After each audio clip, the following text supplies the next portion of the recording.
Kunal Kamra and समय Raina and in सब को जाके मारने की कोशिश हुई। जो प्रेजेंट गवर्नमेंट है फ्रीडम ऑफ स्पीच को बहुत रिस्ट्रिक्ट करती है। इसका सबसे पहले उल्लंघन नेहरू के समय हुआ। जितना कांग्रेस पार्टी ने किया उतना किसी ने नहीं किया। मजरू सुल्तानपुरी को गिरफ्तार किया गया था। 75 to 77 के दौरान तो किशोर कुमार को भी AIR पे उनके गाने बंद कर दिए गए थे और उसमें हमारे बड़े नेता अरुण जेटली जी जेल में थे, राजनाथ सिंह जी जेल में थे, उनकी माता जी की मृत्यु हुई थी, उनको छोड़ा नहीं गया था 2 दिन के लिए। इमरजेंसी को अच्छे से एक्सप्लेन कर पाएंगे आप? और ऐसे ही सरकार के पास ही हक होता है कि वो ऐसी इमरजेंसी लागू कभी भी कर सकती है। जून 1975 में इलाहाबाद हाई कोर्ट ने एक रूलिंग पास किया। कंप्लेन आया था कि लोग अभी भी यही क्लेम करते हैं कि बीजेपी इन्फ्लुएंसिंग टैक्टिक्स यूज करती है ताकि उनके तरफ वोट डाला जाए, जैसे मीडिया को कंट्रोल करना, जो गोदी मीडिया लोग कहते हैं। कई एंकर्स जो आज बीजेपी के साथ हैं, वो जब बीजेपी नहीं थी सरकार में क्रिटिसाइज भी करते थे, लेकिन आज अगर उनको लग रहा है कि जो वोट चोरी के इल्जाम है वो बाहियात है, तो वो एक इंडिपेंडेंट स्टैंड ले रहे हैं। ये लोग जो हल्ला कर रहे हैं EVM टैंपरिंग, राजीव गांधी 1989 में चुनाव हारे, उसके बाद वो कहते हैं कि ये पेपर बैलेट की वजह से है, हमें EVM चाहिए। सोनग वांगचुक जो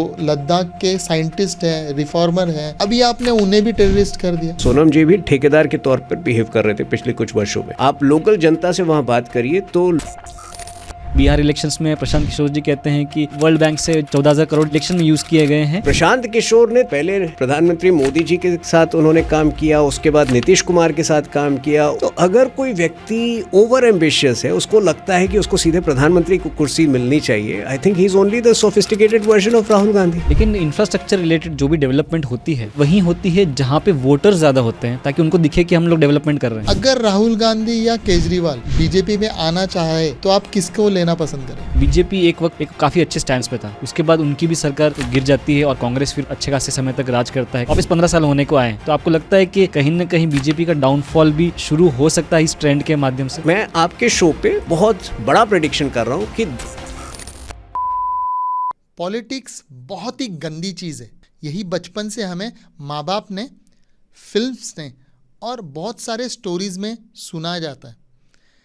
पॉलिटिशियन और पॉलिटिक्स इस शब्द को भी नेगेटिवली यूज़ किया जाता है। तो जेनजीज, अल्फाज एंड मिलेनियल्स और बाकी भी सब लोग जिन्हें पॉलिटिक्स के बारे में बहुत ज़्यादा इंटरेस्ट नहीं है, मालूम नहीं है, लेकिन वो वोट देने जाते हैं, उन्हें ये पॉडकास्ट देखना ही चाहिए, वो भी एंड तक, ताकि पूरी क्लैरिटी मिले कि वोट वो क्यों दे और किसके लिए दे। एक सर्वे के अनुसार अराउंड 95% इंडियंस को पॉलिटिक्स के बारे में गलत नॉलेज है या इन्फॉर्मेशन है ही नहीं। आज का पॉडकास्ट पूरे पॉलिटिकल चर्चाओं में से सबसे बेस्ट कहूँगा मैं, क्योंकि इस पे करंट पॉलिटिक्स के बारे में और गवर्नेंस के बारे में एकदम डिटेल में चर्चा हुई है, बेसिक से लेकर एडवांस तक। अगर आप भी मौजूदा सिनेरियो को चेंज करना चाहते हैं या उसके ऊपर सवाल पूछना चाहते हैं, आप भी वैसे क्यूरियस पर्सन है, तो हमारे चैनल को सब्सक्राइब कर लीजिए, क्योंकि हम ऐसे मुद्दे उठाते रहते हैं। आज के हमारे गेस्ट हैं मिस्टर तुहिन सिन्हा जी, जो कि बीजेपी के नेशनल स्पोक्स पर्सन है और एक ऑथर भी हैं। तो चलिए पॉडकास्ट शुरू करते हैं।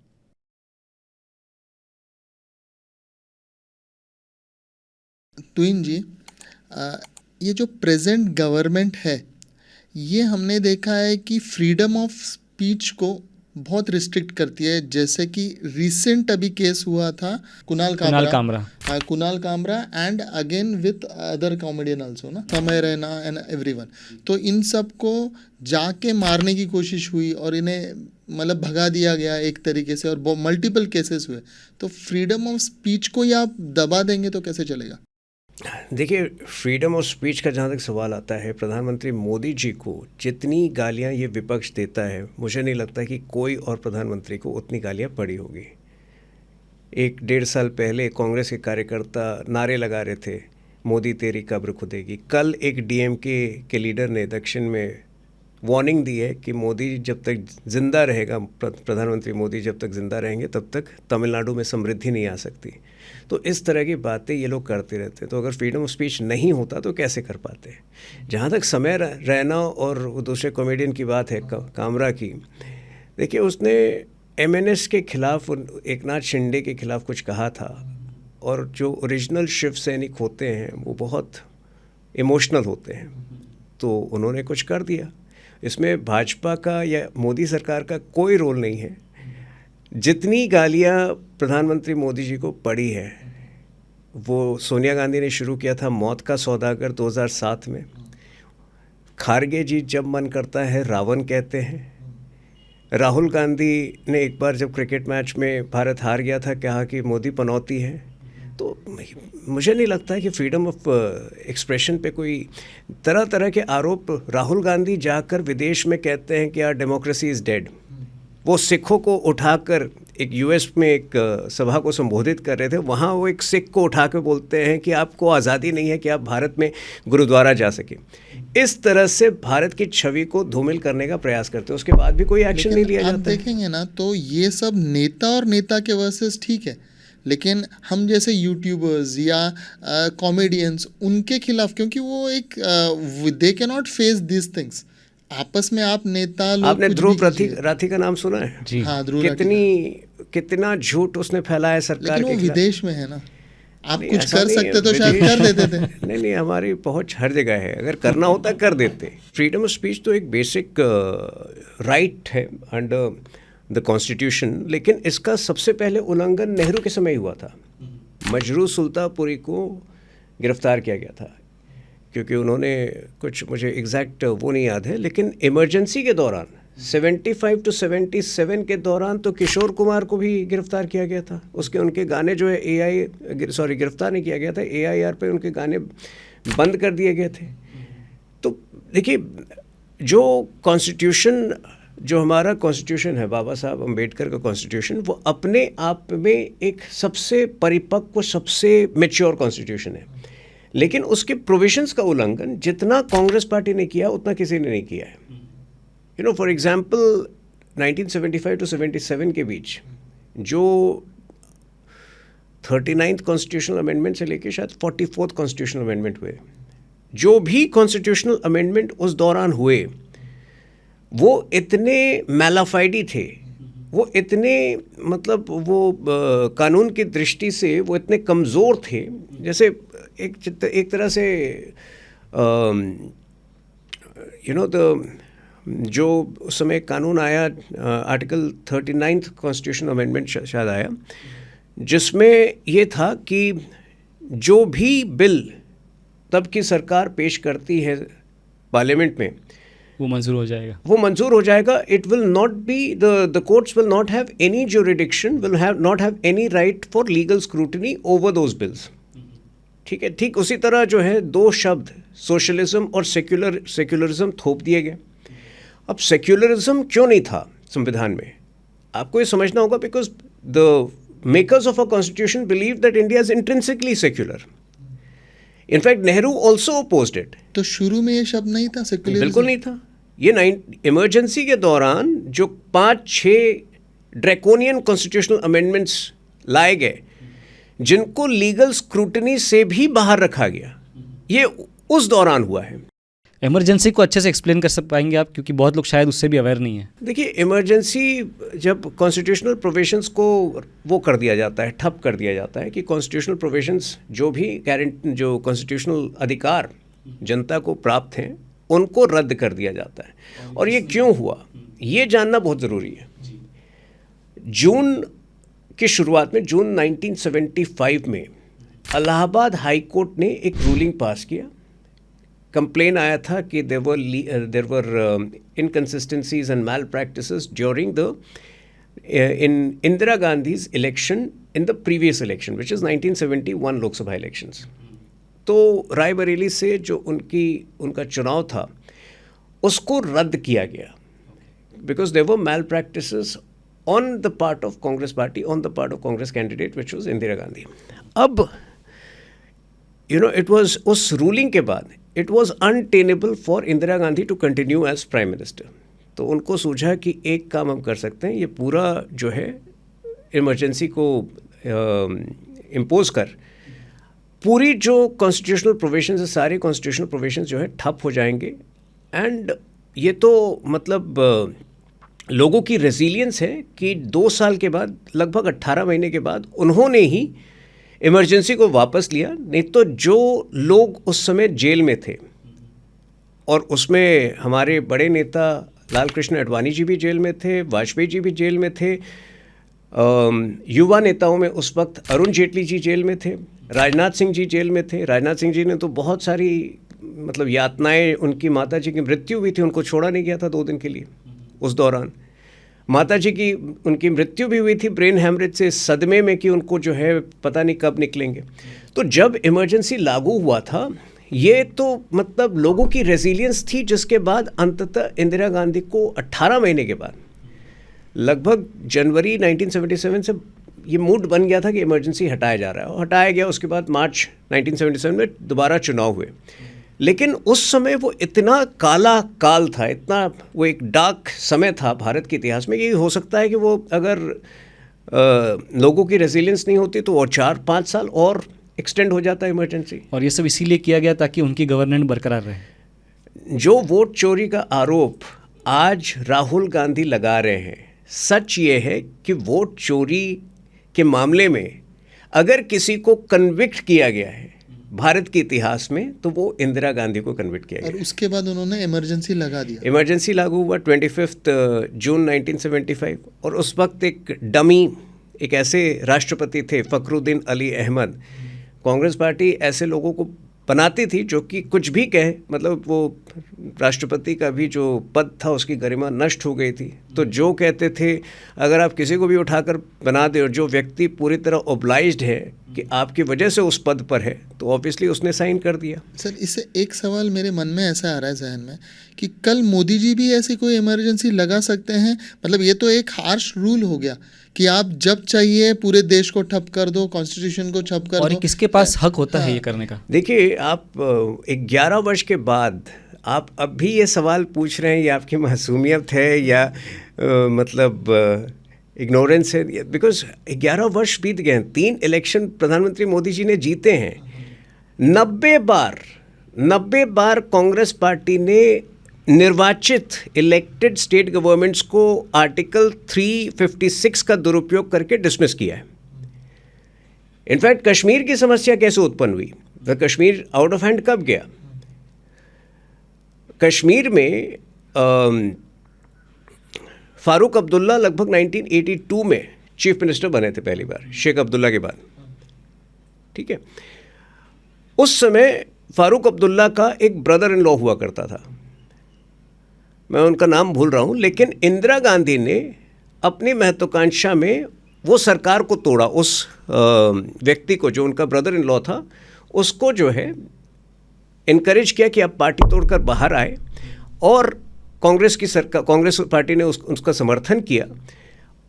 फारूक अब्दुल्ला जो है वो दिमाग से उस समय भी कमज़ोर थे, अभी भी कमज़ोर हैं। मतलब इस फ्रस्ट्रेशन में कि उनकी सरकार गिराई गई है, he started hobnobbing with separatist groups, और वो हॉबनॉबिंग आज तक चलती रही। तो लेकिन शुरुआत कहाँ थी? इलेक्टेड स्टेट गवर्नमेंट से छेड़छाड़ करना कांग्रेस पार्टी की पुरानी आदत थी। कम से कम 90 ऐसे इंस्टेंसेस हैं जहाँ की आर्टिकल 356 का वायलेशन करके, 356 का दुरुपयोग करके उन्होंने इलेक्टेड स्टेट गवर्नमेंट्स को डिसमिस किया। आप कंपेयर करिए, जस्ट एक सेकेंड, पिछले 11 वर्षों में एक बार भी मोदी सरकार ने किसी स्टेट गवर्नमेंट को इस तरह से डिसमिस नहीं किया है। भले वो जीते नहीं जीते। बंगाल में हम कर सकते थे, बंगाल में तो इतनी शिकायतें हैं, लोगों को, बीजेपी कार्यकर्ताओं को मारा गया केवल इसलिए क्योंकि वो बीजेपी को वोट दे रहे थे 2021 में। उसके बावजूद हमने कहा कि एक न्यायिक प्रक्रिया है, मामला कोर्ट में जाएगा, हाई कोर्ट में गया, सुप्रीम कोर्ट में, वहाँ भी हमने डिसमिस नहीं किया। तो मेरे ख्याल से ये तुलना करना ही गलत है। वैसे तो तुलना नहीं कर रहे हैं, वैसे सवाल ये है कि क्या सरकार के पास ये हक होता है कि वो ऐसी इमरजेंसी लागू कभी भी कर सकती है? देखिए, वो है, ऑब्वियसली कॉन्स्टिट्यूशनल प्रोविजन है। फॉर एग्जाम्पल, कई बार अगर मान लीजिए देश का विपक्ष जो है अगर देश के दुश्मनों के साथ काम करना शुरू कर दे, जिसके प्रमाण अभी हमें मिल रहे हैं, और मैं 2-3 आपको बहुत रियल इंस्टेंसेस बताऊंगा। फॉर एग्जाम्पल, ऑपरेशन सिंदूर के उपरांत सीज फायर के 10 दिन बाद जो हमारी विक्ट्री थी, हमने पीएएफ के 11 एयरबेसेस को डिस्ट्रॉय किया। ये सोचिए, मैंने नहीं, सरकार ने नहीं, ये डीजीएमओज ने, जो director general of military operations है तीनों सेनाओं के, उन्होंने प्रस्तुत किया आपको। उसके बाद अगर कोई व्यक्ति 10 दिन के अंदर कहता है कि मोदी जी ने सरेंडर किया, भारत की जीत को सरेंडर बता रहा है, क्या ये प्रो पाकिस्तान लाइन लेना नहीं हुआ? तो मैं एक एग्जांपल दे रहा हूँ, अगर कभी मान लीजिए भविष्य में, अभी सरकार इतनी मजबूत है कि विपक्ष चाहे भी तो देश का नुकसान नहीं कर सकती, लेकिन मैं काल्पनिक सिचुएशन, इमेजिनरी सिचुएशन बता रहा हूँ। मान लीजिए आज से 20 साल बाद कभी एक ऐसी सिचुएशन आती है, कुछ लोग जो हैं खुलकर देश का जो है देश के खिलाफ काम कर रहे हैं, तो एक कॉन्स्टिट्यूशनल प्रोविजन कहने के लिए है, सरकार इम्पोज कर सकती है, but that is in the rarest of rare situation, and to protect national security and to protect national interest, not to safeguard your own interest when the court has ruled against you. But इसमें क्या judiciary का involvement होता है या president के level पे involvement होता है? प्रेसिडेंट कर सकता है, जैसे उस बार हुआ था, बट वो होगा नहीं दोबारा, मैं ये कह रहा हूँ, क्योंकि अभी देश जो है समझदार है और बहुत ही सुरक्षित हाथों में है। और इसमें एक और मेरा जो सवाल है वो ऐसा है कि लोग कह रहे हैं या जंजीज खासकर ये मानते हैं कि आप हमेशा रेफरेंस देते हो पुराने कांग्रेसी नेताओं की गलतियों के, राइट फ्रॉम नेहरू, इंदिरा गांधी, राजीव गांधी से लेके सबकी। आज जब राहुल गांधी ने वोट चोरी की बात की है तो आप आज की बात कीजिए ना। आज तो इलेक्ट्रल में उन्होंने साबित कर दिया कि दो लोग दो जगह पे कैसे थे। आपको पता है बिहार जो है सबसे यंगेस्ट स्टेट है, 40% आबादी जो है वो 18 ईयर्स से कम की है और लगभग 23% जो है 18 to 29 ईयर्स की है। तो जो दुर्दशा कांग्रेस पार्टी के बिहार में है, जेनजी ने अपना जवाब दे दिया है। वैसे जेनजी का ना, मैं एक चीज़ नोटिस करता हूँ सोशल मीडिया पे, खासकर रेडिट पर बहुत ज़्यादा जेनजीज रहते हैं। वो एक ही डायलॉग हमेशा कहते हैं कि हम बीजेपी की बुराई भले कर रहे हैं, बट इसका मतलब ये नहीं हम कांग्रेस के साथ हैं। तो क्या आज की डेट में जो जेनजीज का जो सवाल होता है, क्या बीजेपी को सच में कोई एक्चुअल ओपोजिशन नहीं है? देखिए, हम खुद चाहते हैं कि एक रिस्पॉन्सिबल ओपोजिशन देश में होना चाहिए। डेमोक्रेसी में एक रिस्पॉन्सिबल ओपोजिशन जब नहीं होता है तो थोड़ा सा जो है वन साइडेड हो जाता है मामला, तो हम खुद चाहते हैं। अब अगर कांग्रेस पार्टी नहीं दे पा रही है तो हम उनकी मदद कैसे करें? इसमें एक और सवाल आता है, जब अपोजिशन का कोई लीडर खड़ा होता है, ऐसा सुनने में आया, आप उसको अपने पार्टी में ले लेते हैं, तो उसमें अपोजिशन आप खड़ा ही नहीं होने देते। आपको वो सच्चाई बता रहा हूँ। देखिए, इंडिया में इंडिपेंडेंट या नए पार्टी का वो है नहीं सिस्टम, तो नए पार्टी को खड़ा होने में 50 साल लगते हैं। अब जन स्वराज जिसने आज शुरू किया है वो 50 साल वेट तो नहीं कर सकता ना। अगर कल को वो बोले कि मुझे पार्टी ज्वाइन करनी है आपकी पार्टी, हम मना करेंगे क्या? मैं एक एग्जाम्पल आपको दे रहा हूँ, लेकिन जेन ज़ी का आपने बहुत अच्छा इशू उठाया। मैं जेन ज़ी का आपको मतलब एक तो एग्जाम्पल देना चाहता हूँ। जेन ज़ी क्या है, देश की जेन ज़ी क्या है, उसको समझना बहुत ज़रूरी है। अभी मैं 2 दिन पहले दिल्ली यूनिवर्सिटी में एक अधिवेशन में था, पूरे दिन का कॉन्फ्रेंस था बिरसा मुंडा पे, भगवान बिरसा मुंडा पे। तो मैं जो क्लोजिंग सेशन था उसमें चीफ गेस्ट था, ओपनिंग सेशन में किरण रिजिजू जी, माननीय माइनॉरिटी अफेयर्स मिनिस्टर हैं, वो मतलब ये कितनी अचंभित करने वाली बात है, पूरे दिन का अधिवेशन। ये यूनिवर्सिटीज़ में, ऐसी यूनिवर्सिटीज़ में आज से 25 साल पहले जब मैं पढ़ रहा था तो लेनिन और मार्क्स के अधिवेशन होते थे, उसकी चर्चा होती थी। आज 25 साल बाद जो देश के रियल हीरोज़ हैं उनके बारे में जानने का प्रयास हो रहा है। कम से कम मुझे I was very surprise, Delhi university के अंदर कम से कम 100 ऐसे लोग हैं जो पीएचडी कर रहे हैं रिलेटेड टॉपिक्स में, subaltern heroes, unknown freedom fighters, alternative history, और कम से कम उसमें 50-60 ऐसे थे जिन्होंने बिरसा मुंडा के ऊपर रिसर्च पेपर सबमिट किए। तो ये जेन ज़ी है, ये लेनिन और मार्क्स के आइडिया से ऊपर उठ चुकी है। अब ये भी जो है देश के सही हीरोज़ को ढूंढ रही है। मैं आपको दूसरा एग्जांपल दे रहा हूँ। अभी 10 दिन पहले, 12 दिन पहले मैं किसी पार्टी में था, रात को मैंने कैब लिया आने के लिए। उससे 1-2 दिन पहले मैंने एक स्पीच दी थी, role of blockchain in India's development story. तो मैं किसी को बता रहा था कि ये बहुत फैसिनेटिंग कॉन्सेप्ट है ब्लॉकचेन का, मैं भी इस पर रिसर्च कर रहा हूँ, अध्ययन कर रहा हूँ। अब वो ड्राइवर जो है वो मुझे बड़ा मतलब वो अटेंशन के साथ सुन रहा था। जब मैं उतरा हूँ वो कहता है, सर आप ब्लॉकचेन के बारे में बात कर रहे थे, एक्चुअली मैं बताना चाहता हूँ मेरी एक AI की स्टार्टअप है, वो हिंदू इकोसिस्टम को AI के ज़रिए जोड़ना चाहती है। तो मैं बहुत सरप्राइज था कि आप ड्राइविंग भी करते हैं, वो भी चलाते हैं। तो सर वो तो मैं सैलरी नहीं लेता वहाँ पे, तो रात को ड्राइव करता हूँ। तो ये हमारी जेनजी है जो रात दिन मेहनत कर रही है देश को आगे बढ़ाने के लिए, देश को समझने के लिए। क्या आपको लगता है कि ये जेनजी केवल कोई व्यक्ति हार रहा है और वो चाहता है कि उसके लिए प्रोटेस्ट करने के लिए सड़क पर आ जाए, बांग्लादेश बना दे, नेपाल बना दे, वो उसकी बात मानेगी? नहीं, ये बात तो बराबर है, लेकिन अभी इसी आपके किस्से में एक सवाल छुपा हुआ है कि ये भी माना जाता है कि आपकी जो सरकार है, खासकर अभी की जो सरकार है, वो सिर्फ टाइकूनोंस की साथ देती है, जैसे कि अदानी, अंबानी और बड़े बड़े टाइकून्स। ये जो स्टार्टअप्स हैं इनको आप कुछ प्रोत्साहन नहीं देते, खासकर टैक्सेशन में बहुत दबा देखिए, देते। प्रधानमंत्री मोदी जी ने एक बात बहुत क्लियरली कहा था 2-3 साल पहले कि प्रो पुअर और प्रो इंडस्ट्री होना, it is not mutually exclusive. समझाएंगे? मतलब आप दोनों चीज़ें एक साथ हो सकते हैं, प्रो पुअर और प्रो इंडस्ट्री।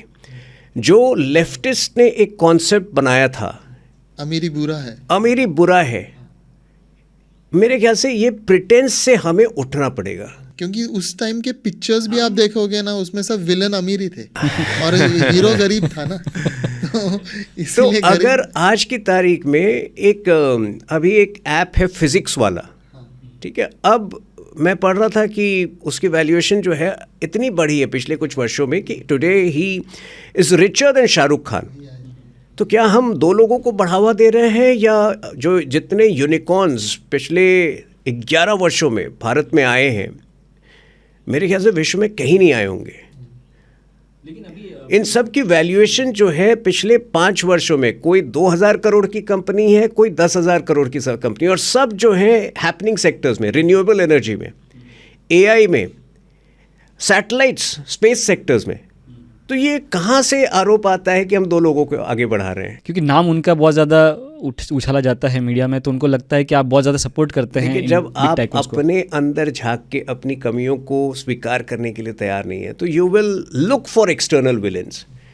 अच्छा, ये व्यक्ति इतना विचित्र है कि पहले 2 का नाम लेता था, ठीक है, अब उसमें एक के साथ इनका समझौता हुआ, या एक ने जाकर उनको इन्वाइट किया अपने बेटे की शादी में, वो आए नहीं आए वो अलग बात है, लेकिन वो फिर बोलना शुरू किया, एक पर अटैक उसने केंद्रित कर दी। आप खुल के बताइए ना ये। नहीं, वो अदानी अंबानी, हाँ, फिर अंबानी का नाम लेना छोड़ दिया, पता नहीं कोई अंडरस्टैंडिंग हुई, क्या हुआ, फिर अदानी पे आ गया, अब वो किसी और को ढूंढेगा। देखिए, हम भी तो कह सकते हैं ना, अब जॉर्ज सोरोस 15 दिन जो देश से गायब है चुनाव के पहले, हमने अभी तक क्या सुना था? नवरात्रि के समय नेता लोग जो हैं जनसंवाद के लिए, जनसंपर्क के लिए रामलीला में जाते हैं, दुर्गा पूजा पंडाल में जाते हैं, ठीक है, वो मंदिरों में जाते हैं। ये एक ऐसा नेता है जो 15,000 किलोमीटर साउथ अमेरिका जाता है नवरात्र मनाने, और इलेक्शन के पहले हुआ। वो 15 दिन में पूरा मोमेंटम खत्म हो गया। आरजेडी कांग्रेस का लड़ाइयाँ हुई कि आप गायब थे, और क्या हाल हुआ उसके बाद आप देख लीजिए। तो हम भी तो आरोप लगा सकते हैं ना, आप किसके इशारे पर, सोरोस के इशारे पर, जॉर्ज सोरोस या कौन है जो आपको कंट्रोल कर रहा है, किससे मिलने आप 15 दिन आप जाते हो क्या छोड़ के? जो मैं कह रहा था कि आप अभी थोड़ी देर पहले जेनजीज की जो तारीफ़ कर रहे थे, हालांकि ये बात एकदम सत्य है कि हो सकता पूरे जितने भी जनरेशन हुए अब तक उसमें से सबसे स्मार्टेस्ट जनरेशन हम उन्हें कह सकते हैं, लेकिन एक्सपीरियंस उनके पास कम होता है जीवन का। तो जब जेनजीज की बात निकलती है कि वो युवा नेता चाहते हैं, लेकिन बीजेपी में वैसे देखा जाए तो जितने भी टॉप लेवल पे जो लोग हैं वो कह सकते हैं युवा तो नहीं है, और उसमें राहुल गांधी कहते हैं कि युवा, मैं एज ए युवा नेता के जैसा अपने आप को प्रेजेंट करते हैं, बच्चों के साथ जाते हैं उनके, अगर आप चैनल देखें तो वो यूनिवर्सिटी स्टूडेंट्स के पास जाके उनके साथ गपशप लड़ाते हैं।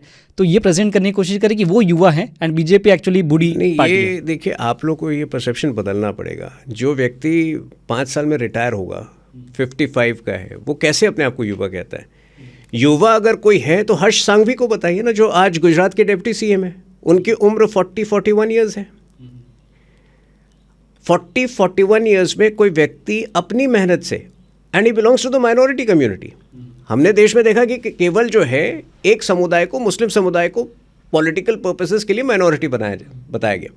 ही belongs to the Jain community which is a minority. अगर वो अपनी मेहनत पर फर्स्ट जनरेशन पॉलिटिशियन होने के बाद केवल 40-41 ईयर्स की आयु में डेप्यूटी सीएम है, तो ये तो मिसकंसेप्शन आप सबको भी दूर करना होगा। ये जो दूसरे साइड है कि युवा नेता 55 साल का लूज़र है और दूसरा जो मेहनत करके आगे बढ़ रहा है उसको आप स्वीकार नहीं करते बिकॉज वो अपनी मार्केटिंग नहीं कर रहा है युवा नेता के तौर पर।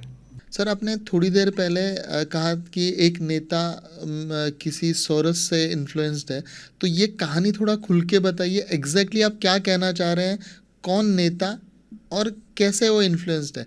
आज तक 1998 के पहले की कांग्रेस अलग कांग्रेस थी और सोनिया गांधी के औपचारिक तौर पर पॉलिटिक्स में आने के बाद ये एक दूसरी कांग्रेस पार्टी है। मैं आपको 3-4 एग्जाम्पल्स के साथ बताऊंगा। 1998 के बाद ये कांग्रेस पार्टी एक फर्म प्रो इंडिया स्टैंड किसी भी विषय पर नहीं ले पाई। जब न्यूक्लियर टेस्ट हुआ 1998 में, वाजपेयी जी ने किया था, 10 दिन तक कांग्रेस पार्टी का कोई रिएक्शन नहीं था। उसके बाद पहला रिएक्शन क्या था? Our strength lies in restraint, मतलब ये करने की आवश्यकता नहीं थी। ठीक है, 2004 से 2009 के बीच आप मुंबई में हैं, कितने ब्लास्ट होते थे?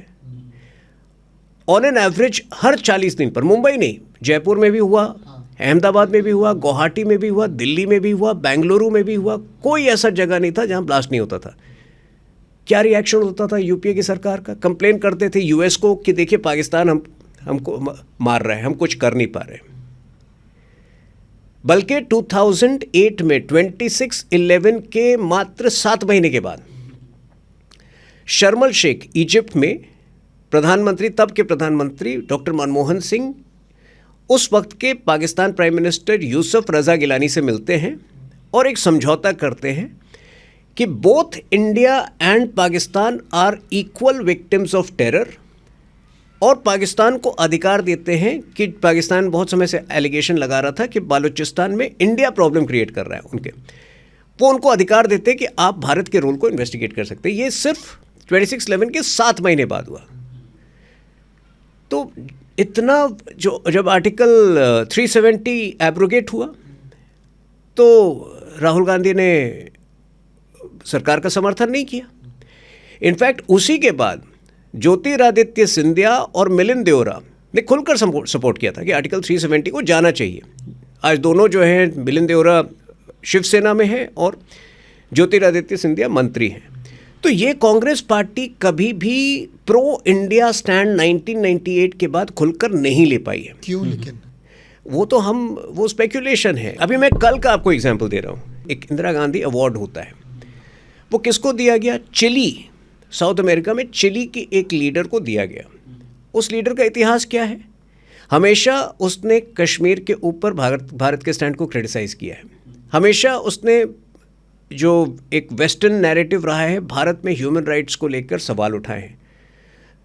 राहुल गांधी जब विदेश जाते हैं तो हमेशा भारत की व्यवस्था, इलेक्शन व्यवस्था पर सवाल उठाते हैं। अब क्या उनको सुप्रीम कोर्ट पर भी भरोसा नहीं है?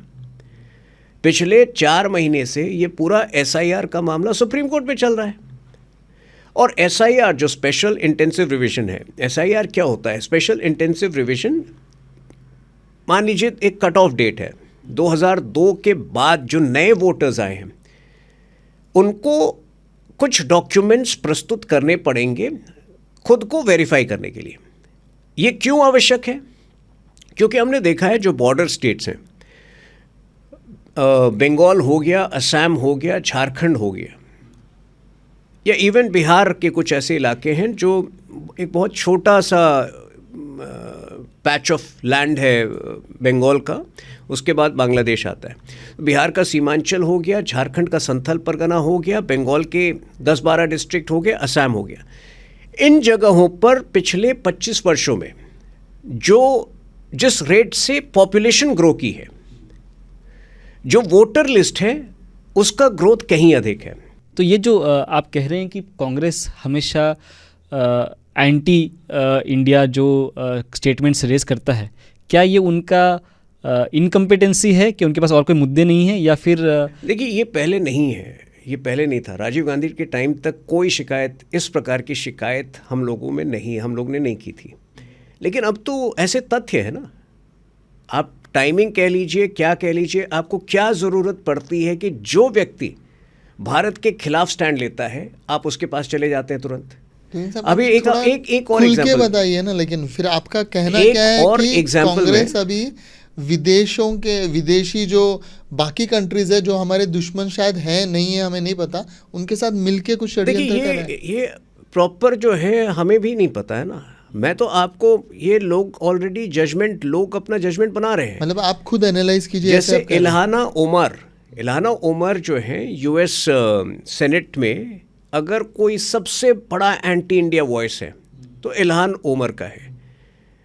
उन्होंने पाकिस्तान का हमेशा सपोर्ट किया। इनफैक्ट पीओके वो गई थी 2 साल पहले to reiterate her stand for independence for PoK and for Pakistan. अब राहुल गांधी जम्मू कश्मीर में पिछले अक्टूबर में चुनाव हुए थे, सितंबर अक्टूबर 2024 में असेंबली इलेक्शंस हुए थे। उसके ठीक 10 दिन पहले वो यूएस जाते हैं, इल्हान ओमर से मिलते हैं। 4-5 लोग और थे मीटिंग में, बोलते so what, it was a group meeting. आपको पता नहीं है कि Ilhan Omar has an open anti India stand. तो मेरे ख्याल से ये व्यक्ति अगर अपनी जिम्मेदारियां, लीडर ऑफ ऑपोजिशन की जिम्मेदारी नहीं समझ पा रहा है, ऐसे लोगों से हॉबनॉब करता है, ऐसे लोगों से मिलता है जिन्होंने एंटी इंडिया स्टैंड लिया है, तो हमारे भी तो कुछ अग्रेसिव वॉइसेस हैं, बीजेपी के भी अग्रेसिव वॉइसेस हैं, वो खुलकर एंटी इंडिया कहते हैं। मैं अभी भी कह रहा हूं कि हम लोगों के समक्ष ये फैक्ट्स रख रहे हैं। अब ये लोगों ने जजमेंट कर लिया है, इसीलिए लोग क्यों पनिश कर रहे हैं कांग्रेस पार्टी को? कांग्रेस पार्टी को हर जगह क्यों पनिश कर रहे हैं? Because they don't trust the Congress party with protecting India's national interest. लेकिन ये जो एंटी इंडिया जो बातें करती है कांग्रेस, तो लेकिन बीजेपी भी तो हिंदुत्व को ज़्यादा प्रमोट करती आई है। तो हिंदुत्व और इंडिया में फ़र्क है, राइट? क्योंकि इंडिया में तो बहुत सारे किस्म के लोग और भी आ जाते हैं और हिंदुस्तान तो रहा नहीं है। तो क्या बीजेपी भी एक्चुअली इंडिया प्रो इंडिया है? देखिए, जो 80% आबादी है देश की, अगर आप वो 80% की रक्षा नहीं करेंगे तो हमारे में और कांग्रेस में क्या अंतर रहेगा? तो हम तो बहुत खुलकर कहते हैं कि अगर आप प्रो 80% हैं तभी आप प्रो इंडिया हो सकते हैं मेजोरिटी के साथ। देखिए, ये आज आई एम ग्लैड आप इस विषय को आपने उठाया है, क्योंकि भारत ही नहीं पूरे विश्व में एक डेमोग्राफी वॉर चल रहा है। भारत और पाकिस्तान का विभाजन धर्म के आधार पर हुआ ना। अगर कुछ राजनीतिक पार्टियां जानबूझकर डेमोग्राफी को डिस्टॉर्ट करना चाहती हैं और चाहती हैं कि हिंदुओं की आबादी कम हो, घुसपैठियों के ज़रिए, इलीगल माइग्रेंट्स के ज़रिए मुस्लिम्स की आबादी बढ़े, तो अंततः क्या होगा? एक सर्टेन लेवल के बाद, जब मान लीजिए आज से 20 साल बाद 35%, 40% आबादी हो जाए, तो कुछ लीडर्स आएंगे जो कहेंगे कि एक और विभाजन कर दो, हमें ये भी ज़मीन चाहिए। सेपरेट इलेक्टोरेट इंडिया में 1916 में कांग्रेस पार्टी ने इंट्रोड्यूस किया था। लेट इट बी रिमेंबर्ड, अगर वो सेपरेट इलेक्टोरेट की घोषणा नहीं होती 1916 में, तो शायद वो जो सीड्स ऑफ पार्टीशन थे वो वहाँ पर बोने का काम किया था। तो कांग्रेस पार्टी को, मतलब देखिए, पहले 30 वर्षों में 1947 टू 1977 आंख बंद करके लोगों ने कांग्रेस पार्टी को सपोर्ट किया। लेकिन समय के साथ कांग्रेस पार्टी ने either they took people for granted, they took people sentiments for granted, और अब जो 1998 के बाद देखने को मिल रहा है, सोनिया गांधी के आने के बाद, वो तो कुछ अलग ही कांग्रेस है। उसको देश के हितों से कोई मतलब नहीं है, अपने हितों से या पता नहीं कोई विदेशी हितों से। लेकिन आज लोग ये कहते हैं कि ये हमारे जो इटालियन बंधु हैं, सोनिया गांधी, राहुल गांधी, वो जॉर्ज मेलोनी की तरह क्यों नहीं हो सकते? आज लोग ये पूछते हैं। Sorry, Giorgio Meloni. क्या है ऐसी उनमें बातें जो इनको अडॉप्ट करनी चाहिए? Firm nationalist. आप देखिए कितना खुलकर जो है वो इटली के इंटरेस्ट को भी प्रोटेक्ट करती हैं। She speaks about extremism, about terrorism. यहाँ जो है राहुल गांधी हैं वो जाकर यूएस एम्बेसी में बोलते हैं कि हिंदू एक्सट्रीमिज्म से खतरा है हमें। अब दिल्ली में जब ब्लास्ट हुआ वो हिंदू एक्सट्रीमिज्म कर रहा है क्या? और वो तब राहुल गांधी स्टेटमेंट देते हैं यूएस एम्बेसी में जिस समय इंडियन मुजाहिदीन ये सारे ब्लास्ट कर रहा था इंडिया में। तो देखिए there is a reason why Congress party is being wiped out of the country. AK Antony Congress के एक बहुत बड़े नेता थे, अभी रिटायर्ड हैं। उनके पुत्र जो हैं इस वक्त बीजेपी के युवा नेता हैं, अनिल एंटनी, मेरे अच्छे मित्र हैं। अनिल एंटनी भी परेशान हो गए थे कांग्रेस के इस रवैये से। और AK एंटनी जब 2014 में कांग्रेस पार्टी की हार के बाद एक AK एंटनी कमीशन की गठन हुई थी। उन्होंने एक अपना पेपर सबमिट किया था कांग्रेस के हार के कारण क्या है, और एक बड़ा कारण था appeasement of Muslims to a unimaginable level. तो ये सब तो ये फैक्ट्स अवेलेबल है पब्लिक डोमेन में। अक्सर ये देखा गया है कि जो बीजेपी के खिलाफ कुछ भी बोलता है या आपके एलाय पार्टीज़ के खिलाफ, तो उन्हें आप एंटी नेशनल कहते हैं।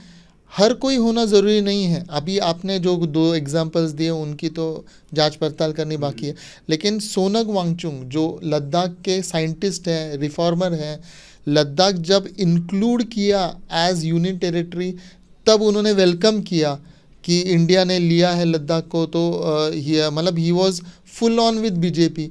अभी आपने उन्हें भी टेररिस्ट कर दिया। नहीं, टेररिस्ट तो नहीं कहा। देखिए लद्दाख को हम लोग ने ही यूनियन टेरिटरी घोषित किया 2019 में। ये 30 साल पुराना डिमांड था जो कांग्रेस पार्टी ने कभी स्वीकार नहीं किया था। अब मेरे ख्याल से सोनम जी जो है वो बहुत ज़्यादा महत्वाकांक्षी हैं, बहुत ज़्यादा एम्बिशियस हैं। तो तुरंत जो है यूनियन टेरिटरी के 1 साल बाद वो डिमांड शुरू किया उन्होंने कि स्टेट घोषित कर दो। अब 7 यूनियन टेरिटरीज़ हैं जिनकी साइज़, जिनकी पॉपुलेशन जो है इंडिया में उनसे कहीं अधिक है। ठीक है, तो देयर आर सर्टेन पैरामीटर्स जब आप उसको स्टेट डिक्लेयर करोगे। जब एट द सेम टाइम जो लेवल ऑफ डेवलपमेंट वहाँ पे हुआ है लद्दाख में, 15,000 किलोमीटर के रोड्स बने हैं ऐसे ऑल्टीट्यूड्स पे जो 15,000 फीट ऊंचे ऑल्टीट्यूड्स पे रोड्स बने हैं, जिससे आज इनकर्शंस भी कम हुए हैं। इनकर्शंस तो लगभग समाप्त हो गए हैं पिछले 4-5 वर्षों में। अब जो एजेंडा सोनम जी लेके चल रहे हैं कि स्टेट घोषित करो, नहीं तो मैं ये अनशन करूँगा, मैं फास्ट करूँगा। उसके बाद जो है वहाँ 1-2 लोकल काउंसलर्स जिन्होंने वायलेंस किया इस मामले पर बातचीत चल रही थी, केंद्र के साथ बातचीत चल रही थी उन लोगों की। उसके बीच में जो वायलेंस हुआ उसमें ऐसा पाया गया कि उनकी भी इन्वॉल्वमेंट, ये काउंसलर्स जो थे उनसे टच में थे, तो उसके उपरांत वो अरेस्ट हुआ है। लेकिन मैं अगर आप लद्दाख जाएं, मैं गया था 3 साल पहले 2022 में गया था।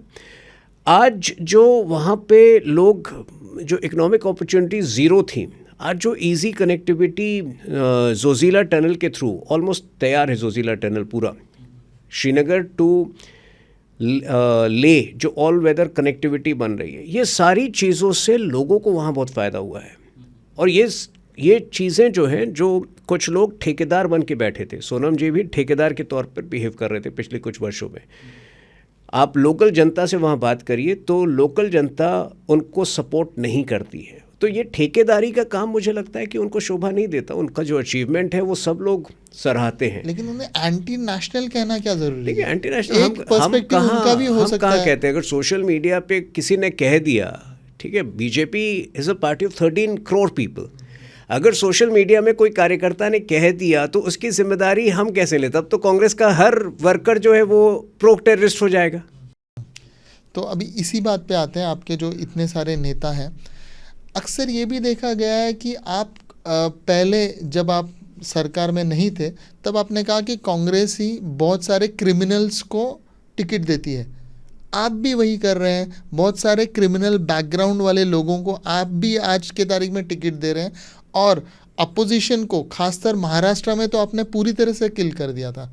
जब पिछली बार का वोट देना था तब तो वोट किसे दे यही समझ नहीं आ रहा था, क्योंकि सारी पार्टीज बीजेपी की तरफ की बात मैं पहले कर लेता हूँ क्योंकि यहाँ पे बैठे। देखिए, महाराष्ट्र में उद्धव जी के साथ हमारी पार्टनरशिप अच्छी चल रही थी, ठीक है। अब उद्धव जी जो हैं वो बहुत ज़्यादा, जब ओवर एम्बिशियस होता है वो, मोदी जी के युग में मुझे लगता है कि सबको अपनी सीमाएं जाननी चाहिए। ठीक है, because we are very fair as a political partner. इसका प्रमाण जो है, नीतीश कुमार जी 2 बार छोड़ के गए, लेकिन जब जब वो वापस आए हमने पूरे सम्मान के साथ उनको मुख्यमंत्री वापस बनाया। सीट्स भी ज़्यादा थे। नहीं तो वो तो अब अनलाइक यहाँ जेडीयू को भी उस पर काम करना होगा ना। कितने सीट थे, मतलब पिछली बार 113, कम से कम बीजेपी से तो 113 थे, इस बार 101 है। बट विनेबिलिटी कितनी थी पिछले इलेक्शन में? 44 जीता उन्होंने, तो which is almost 1/3। In fact Nitish ji ने पिछली बार कहा भी कि मैं मुख्यमंत्री नहीं बनना चाहता हूँ, क्योंकि हमारी सीटें उनसे 30 ज़्यादा थी। फिर भी हम लोग उनके पास गए कि आप ही हमारे मुख्यमंत्री हैं। तो ये इस तरह से बीजेपी ने हमेशा कोएलिशन धर्म को निभाया है। अब उद्धव जी ने क्या किया, 2019 में चुनाव के बाद वो चुनाव उन्होंने मोदी जी के नाम पर लड़ा। बीजेपी का स्ट्राइक रेट 70% था, हमने 105 सीटें जीती out of 288 in the Maharashtra assembly. ठीक है, अब उसके बाद जो है वो अचानक कहते हैं कि हमारी अंडरस्टैंडिंग भी थी, जो किसी को नहीं पता कि आप हमारे अभी तो वो उद्धव शिवसेना, तब वो शिवसेना थे, कि हमारी अंडरस्टैंडिंग हुई है कि आप हमारे मुख्यमंत्री बनाओगे। अच्छा, पूरे चुनाव के दौरान एक भी रैली में उन्होंने ये नहीं कहा था, क्योंकि कभी ऐसी डिस्कशन हुई नहीं थी। उन्होंने किसके साथ हाथ मिलाया? कांग्रेस पार्टी के साथ। बाला साहब ठाकरे के वीडियोस हैं कि अगर मुझे कभी कांग्रेस के साथ हाथ मिलाना पड़ा मैं अपनी दुकान बंद कर दूंगा। तो उन्होंने बाला साहब ठाकरे की आइडियोलॉजी को ठुकराया। हमारा अलायंस केवल बाला साहब ठाकरे की आइडियोलॉजी के लिए था। जब बाला साहब ठाकरे की आइडियोलॉजी को उन्होंने ठुकराया तो क्या हमारी जिम्मेदारी है कि हम उनकी पार्टी को प्रोटेक्ट करें? हम उनके, जिस व्यक्ति ने बाला साहब ठाकरे की आइडियोलॉजी को अपनाया, अगर वो उनसे अलग हटके हमारे साथ आना चाहता है, एकनाथ शिंदे जी, तो हम क्यों नहीं आने दें? अगर वो लीगली जो है 2/3 MLAs की ज़रूरत उन्हें थी, अगर 2/3 MLAs ओरिजिनल शिवसेना के कहते हैं कि ये व्यक्ति एकनाथ जी जो हैं वो बाला साहब ठाकरे की आइडियल्स को संभाल के रख सकते हैं, अगर उसके साथ आते हैं, तो यहाँ देखिए पॉलिटिक्स में हम सोशल वर्क के लिए तो है नहीं। बराबर है सर, लेकिन आप देखिए आपने वापस एकनाथ शिंदे जी को ही चीफ मिनिस्टर बनाया, तो आपको क्या फ़र्क पड़ता अगर आप उद्धव ठाकरे जी को बना देते? नहीं, उद्धव ठाकरे तो 2.5 साल थे, वो घर से निकलते नहीं थे। आप उनके वर्कर्स से पूछिए ना, क्यों वर्कर्स उनके परेशान हो गए थे? किसी से नहीं मिलते थे।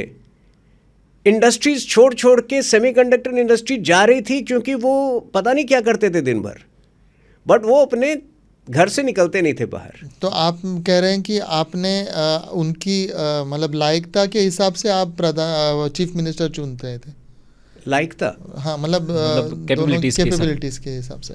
बिल्कुल, देखिए हमारा अलायंस ही था, क्योंकि बाला साहब ठाकरे और बीजेपी के बीच एक राष्ट्रवाद के विषय पर कॉमनैलिटी थी।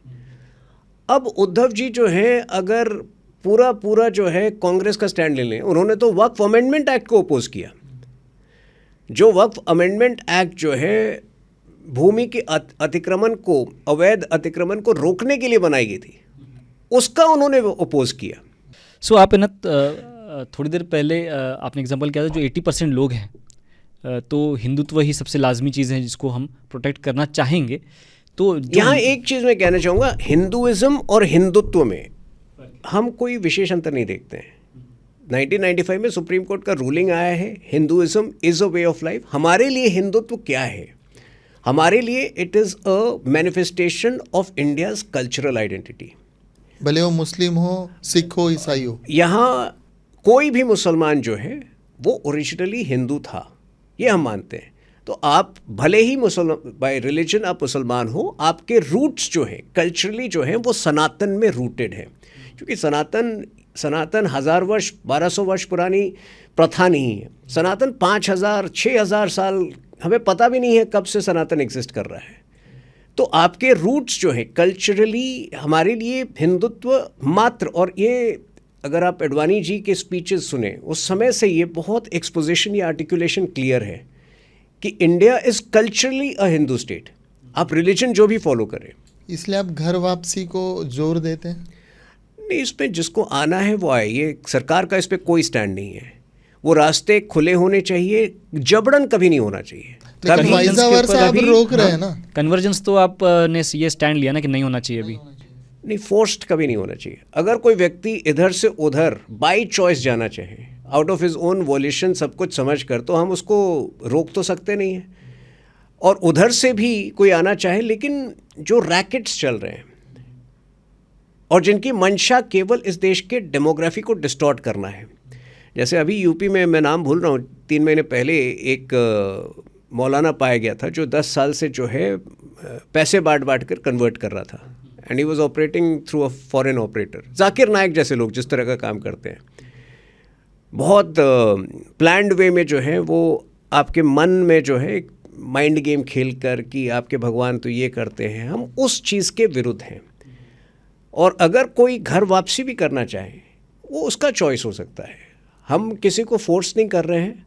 हाँ, लेकिन फैक्ट्स ये है, फैक्ट जो हमने कहा है कि ये culturally this is a nation which is rooted in Sanatan faith. और ये स्टैंड जो है, यही कारण था कि हमने राम मंदिर पर भी एक बहुत स्पष्ट स्टैंड लिया था। 40,000 मंदिरें जो हैं ध्वस्त की गई थी मुगलों द्वारा। हम सब तो क्लेम नहीं कर सकते हैं, लेकिन जो राम जन्मभूमि है वो उसका एक सिंबॉलिक महत्व था कि राम जन्मभूमि जो है वो पूरे विश्व में जो जितने भी राम भक्त हैं उनकी आस्थाओं से जुड़ा हुआ था। इनफैक्ट आयरनी देखिए, जब मैं कांग्रेस के पतन की बात करता हूँ, 1989 में शिलान्यास किसने कराया था, किसने ताले खुलवाए थे? राजीव गांधी ने खुलवाए थे। इनफैक्ट 1989 के चुनाव के पहले राजीव गांधी ने अपना कैंपेन भी अयोध्या से शुरू किया था कि राम राज्य देश में लाएंगे। और आज वही कांग्रेस पार्टी, ये राहुल गांधी जो है बाबर के मकबरे में जाते हैं माथा टेकने अफगानिस्तान में, लेकिन आज तक राम मंदिर नहीं जा पाए, क्योंकि उनको लगता है राम मंदिर जाएंगे तो वो आइडियोलॉजी ख़त्म हो जाएगी। लेकिन आप अभी जो हिंदुत्व की हम बात कर रहे हैं, अक्सर देखा जाता है कि जो प्रधानमंत्री मोदी जी हैं वो बहुत ज़्यादा इमोशनली हर एक जो है अपने स्पीच में इन्वॉल्व करते हैं। जैसे ऑपरेशन सिंदूर में भी एक इमोशन जुड़ा हुआ था और अयोध्या में भी एक इमोशन जुड़ा हुआ है। तो कहा यह जाता है कि बीजेपी जो है वो इमोशनल एस्पेक्ट जो है लोगों का कैप्चर कर लेती ताकि वो उनकी तरफ झुकना शुरू हो जाए। नहीं, बट लोग तो इमोशनल होते हैं ना। अगर लोगों को आप इमोशनली अपने साथ जोड़ पाएँ तो उसमें प्रॉब्लम क्या है? ये तो खुलकर प्रधानमंत्री मोदी जी ने 2 दिन पहले वाली अपनी स्पीच में कहा था कि लोग हम पर आरोप लगाते हैं कि हम हमेशा इलेक्शन मोड में रहते हैं, हम हमेशा इमोशन मोड में रहते हैं। गरीबों की सेवा हो या देश को बेहतर बनाना हो, देश को जो है आर्थिक रूप से भी और डिफेंस के क्षेत्र में भी अगर पूरी तरह महफूज और सुरक्षित बनाना, हम इमोशन मोड में काम करते हैं। और इमोशन मोड में अगर जो है मर्यादा पुरुषोत्तम भगवान राम का हम रेफरेंस लेते हैं, अगर दुर्गा माँ का रेफरेंस लेते हैं जो शक्ति का प्रतीक है, तो इसमें बुरा क्या है? अभी आपने राम मंदिर की बात की, वो तो मतलब केस जीत गए, बात खत्म हो गई। तो क्या आप अभी काशी विश्वनाथ के बारे में भी करने वाले हैं कि आप यहीं रुकने वाले हैं, चलो हो गया, अभी सामंजस्य से रहते हैं? इसमें बीजेपी का कोई ऑफिशियल स्टैंड नहीं, हम इसके साथ नहीं जुड़े हैं। हमारा स्टैंड जो था वो ऑफिशियली जुड़ने का वो राम मंदिर के साथ था। अब ये लोगों की आस्था है। अगर लोग जो हैं, अगर मान लीजिए बड़ी संख्या में लोग उस पर जुड़ते हैं, लोग उसको आगे बढ़ाते हैं न्यायिक प्रक्रिया से, तो उसका हम विरोध नहीं करते हैं। लेकिन ऑफिशियली जो है केवल राम मंदिर के साथ हमारा। कल आप ताजमहल पे आ सकते हैं? वो दूर की बात है, जब आएगी तो सोचेंगे। लेकिन मूवी तो आई है उस पर। मूवी तो देखिए, उस पे नीचे शायद शिव मंदिर दिखाया हुआ है। बहुत से लोग जो हैं, वही मैं कह रहा हूँ, फ्रीडम ऑफ एक्सप्रेशन पे कोई रोक नहीं है। दोनों तरीके से फ्रीडम ऑफ एक्सप्रेशन इस साइड भी है, उस साइड भी है, लेकिन उसका कहीं आप नहीं देखेंगे कि ऑफिशियल रूप से कोई बीजेपी के हैंडल ने एंडोर्स किया हो। लेकिन पहले ये मूवीज नहीं आती थी, जैसे कि कश्मीर फाइल्स, ताजमहल, बंगाल फाइल्स, और भी आई है। अजमेर में एक रेप केस हुआ था 1991 में, ठीक है, जिसमें बड़ी संख्या में हिंदू महिलाएं जो स्टूडेंट्स थी उस वक्त, उनका रेप हुआ था और उसको दबाया गया था जानबूझकर, बिकॉज इट वाज पॉलिटिकली वो इनकन्वीनियंट हो जाता कांग्रेस पार्टी के लिए। तो उस पर भी फिल्म आई है। हम कोई फिल्म को रोकेंगे नहीं, लेकिन उसका जो है अब पब्लिकली एंडोर्स करना है नहीं करना है, that is a call which we will take. Kashmir वाली हमने एंडोर्स इसलिए क्योंकि जो सत्य हम बता रहे थे, जो रालिफ छालिफ गालिफ उस समय जो है आपको रहना है तो कन्वर्ट करना होगा, जो स्लोगन्स के साथ कश्मीरियों का नरसंहार हुआ था 19 जनवरी 1990 को, जो सत्य उसमें दिखाया गया वो मेरे ख्याल से, देखिए जब तक आप सत्य को स्वीकार नहीं करते क्लोजर नहीं आता है। तो हमने उस मूवी को सपोर्ट किया, लेकिन अब ऐसे अगर 50 मूवी बनेंगे तो वो हमारा कॉल है, हर मूवी को हम और दूसरी साइड भी ऐसा नहीं, प्रोपेगेंडा की भी मूवी बनते रहे। 2007 में एक फिल्म आई थी महेश भट्ट की धोखा, उसमें एक महिला को टेररिस्ट दिखाया गया था और उसके कारण दिखाए गए थे कि हमारे समुदाय के साथ ये हुआ। तो उस समय जो है ऐसी फिल्में आती थी 2014 के पहले जो टेररिज्म को भी जस्टिफाई करती थी, जो सब कुछ जो है सब सारे प्रॉब्लम्स का जिम्मा जो है वो हिंदू ग्रुप्स पे डालती थी। तो आज अगर युग बदला है तो ये तो समय का चक्र है। लेकिन आपके मूवीज अभी जो मैंने रिसेंट में देखे हैं, the accidental prime minister, Indira Gandhi पे जो ये हमारी फिल्म नहीं है। मतलब जो भी मूवीज रिलीज हो रही हैं, जो फिल्म मेकर्स भी प्रोत्साहन ले रहे हैं मूवीज को बनाने के लिए, इनमें कांग्रेस के नेताओं को अक्सर कार्टूनिफाई किया जाता है। इवन गांधी जी को भी cartoonify at the end of the day film makers. मेरा सवाल एक और बार, आप ना इसमें जो बीजेपी के नेता हैं उनको ग्लोरीफाई भी बहुत करते हैं और उनमें एक्टर्स भी अच्छा लेते हैं। Eight the end of the day ये फिल्म मेकर्स भी कमर्शियल एंटिटीज़ हैं, ठीक है। इनको भी पता है कि देश का मूड बदल गया है, मार्केट बदल गया है। अब जैसा मैंने आपको एग्जांपल दिया, जो बच्चे आज से 25 साल पहले लेनिन और मार्क्स के सम्मेलन को अटेंड कर रहे होते, आज वो बिरसा मुंडा के सम्मेलन को अटेंड करते हैं। तो देश का मूड भी बदला है। आज देश के लोग भी चाहते हैं कि जो लोग टेररिज्म को सपोर्ट करते हैं उसके खिलाफ एक फर्म स्टैंड लिया जाए। क्योंकि आपने फिल्मों की बात की है, मैं एक तारीफ़ करना चाहता हूँ, यहाँ पे तारीफ़ भी करना चाहता हूँ आदित्य धर और यमी गौतम का। देखिए उन्होंने भी एक रास्ता चुना है कि नेशनलिस्ट सब्जेक्ट्स पे काम करेंगे, लेकिन बहुत खूबसूरती से, without compromising on the art, without taking a very extreme position. I think they are doing a fabulous job in sending the message across. Haq movie की बात कर रहे हैं। हक भी हुआ, अभी धुरंधर आ रही है, इससे पहले आर्टिकल 370 था, उससे पहले उरी मूवी था। तो एक कंसिस्टेंटली जो है उन्होंने मतलब मेरे ख्याल से मैसेजिंग भी उनकी सही है और आर्ट को भी मेंटेन कर रहे हैं। तो hats off to the couple. लोग ये समझते हैं कि बीजेपी का मार्केटिंग टैक्टिक्स में से वन ऑफ दोज ये है कि फिल्मों के द्वारा जो है वो लोगों तक पहुंचा जाए, उनको इनडायरेक्टली स्पॉन्सर करती है। नहीं, लेकिन मैं इसको दूसरे तरीके से आपको बता रहा हूँ कि eight the end of the day मतलब ये फिल्म मेकर्स भी सोशल सर्विस के लिए नहीं है ना, पर वो इन्फ्लुएंस्ड है, ऐसा लोग कहते हैं। इन्फ्लुएंस्ड है या कमर्शियल फंडेड है, ऐसा भी कहते हैं। लेकिन ये फिल्म मेकर्स भी जो हैं अपने कमर्शियल इंटरेस्ट जानते हैं। इनको पता है कि आज देश का मूड बदल गया। सोशल मीडिया में आपको जो है ज़्यादा बैकिंग मिलेगी नेशनलिस्ट वॉइसेस से बशर्ते एंटी नेशनल वॉइसेस से। तो ये भी उस प्रकार की मैसेजिंग लेकर आना चाहते हैं जिससे कि नेशनलिस्ट ऑडियंस खुश हो। तो ये तो अच्छी बात होनी चाहिए ना। तो तुहिन जी, मैं ये पूछ रहा था कि फिल्मों की तो बातें हो गई अपनी, और ये भी जान लिया कि आप कैसे मतलब बीजेपी का प्रोपेगेंडा करते हैं या जो भी अभी, या क्यों लोग कहते हैं कि हम हमेशा इलेक्शन मोड में रहते हैं।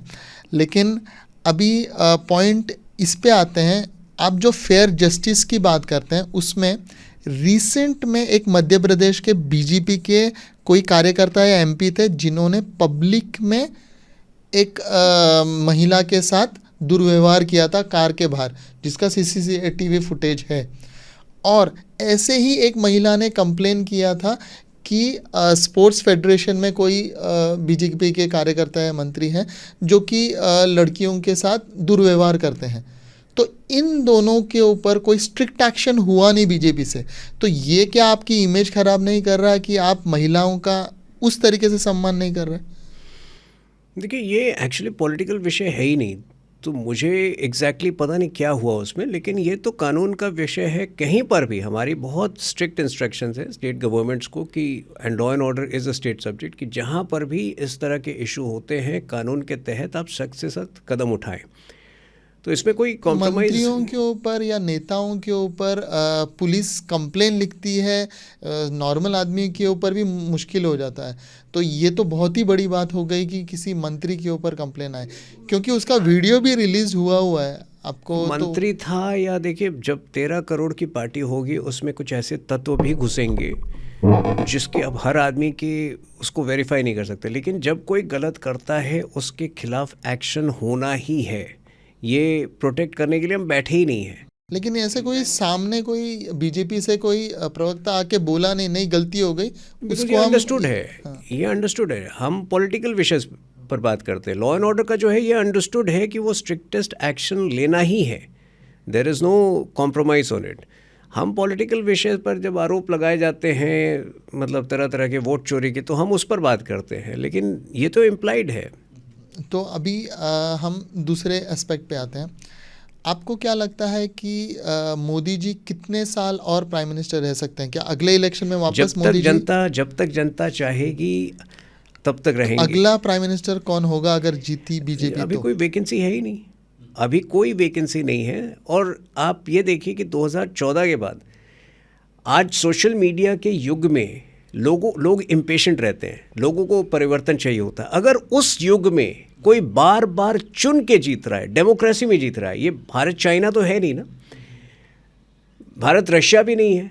यहाँ फ्री एंड फेयर इलेक्शंस हो रहे हैं और वो इलेक्शन में हर बार आपको दोबारा उतनी ही मजबूत अगर बहुमत मिल रही है। लेकिन रिटायरमेंट की भी तो एक आयु होनी चाहिए, खुद बीजेपी ने कहा था। डिपेंड करता ना, age is just a number, depend करता। अगर कोई व्यक्ति 75 साल की आयु में 55 ईयर्स या 50 ईयर्स से ज़्यादा, 50 ईयर्स के व्यक्ति से ज़्यादा ऊर्जा रखता है, ज़्यादा मेहनत कर रहा है, तो क्या आप केवल एज के लिए उनको हटा देंगे?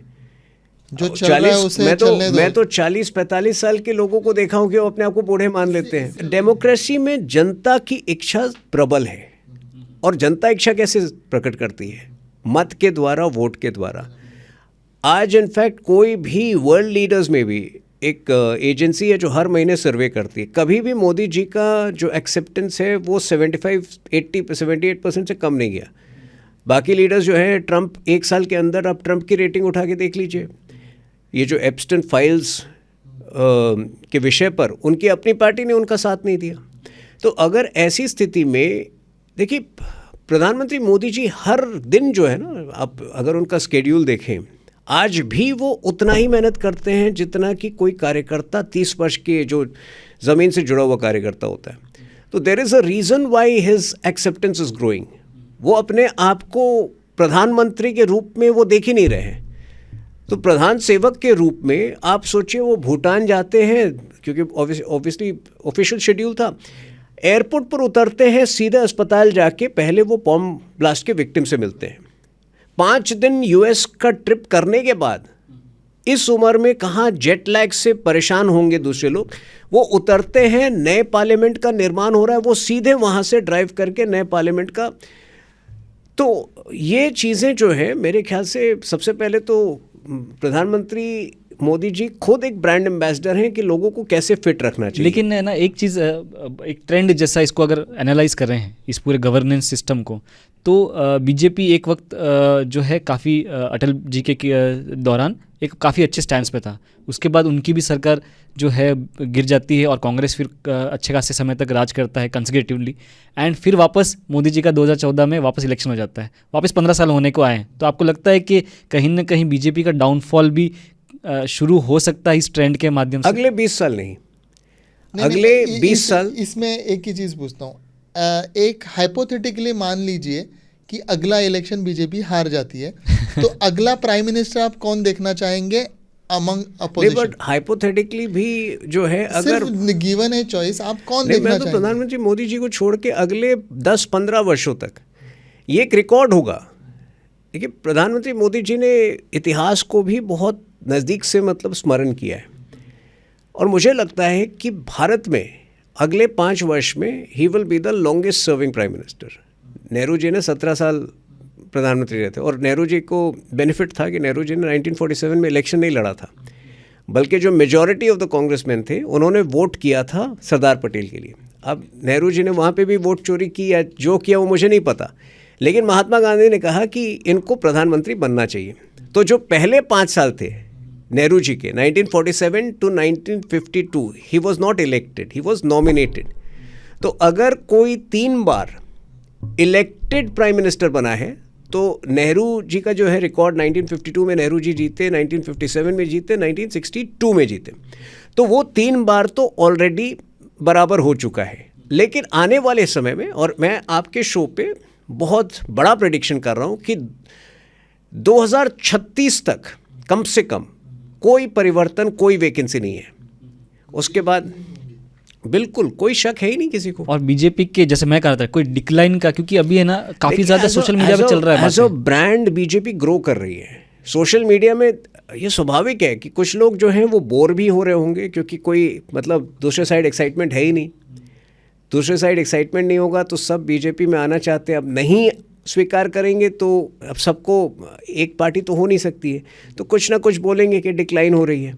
लेकिन आप प्योरली नंबर से देखिए, आज एक डेटा में देख रहा था, कुल मिलाकर आज जितने एमएलएस पूरे देश में हैं, मतलब 28 राज्यों में, आज 50% उसमें जो हैं वो बीजेपी के हैं।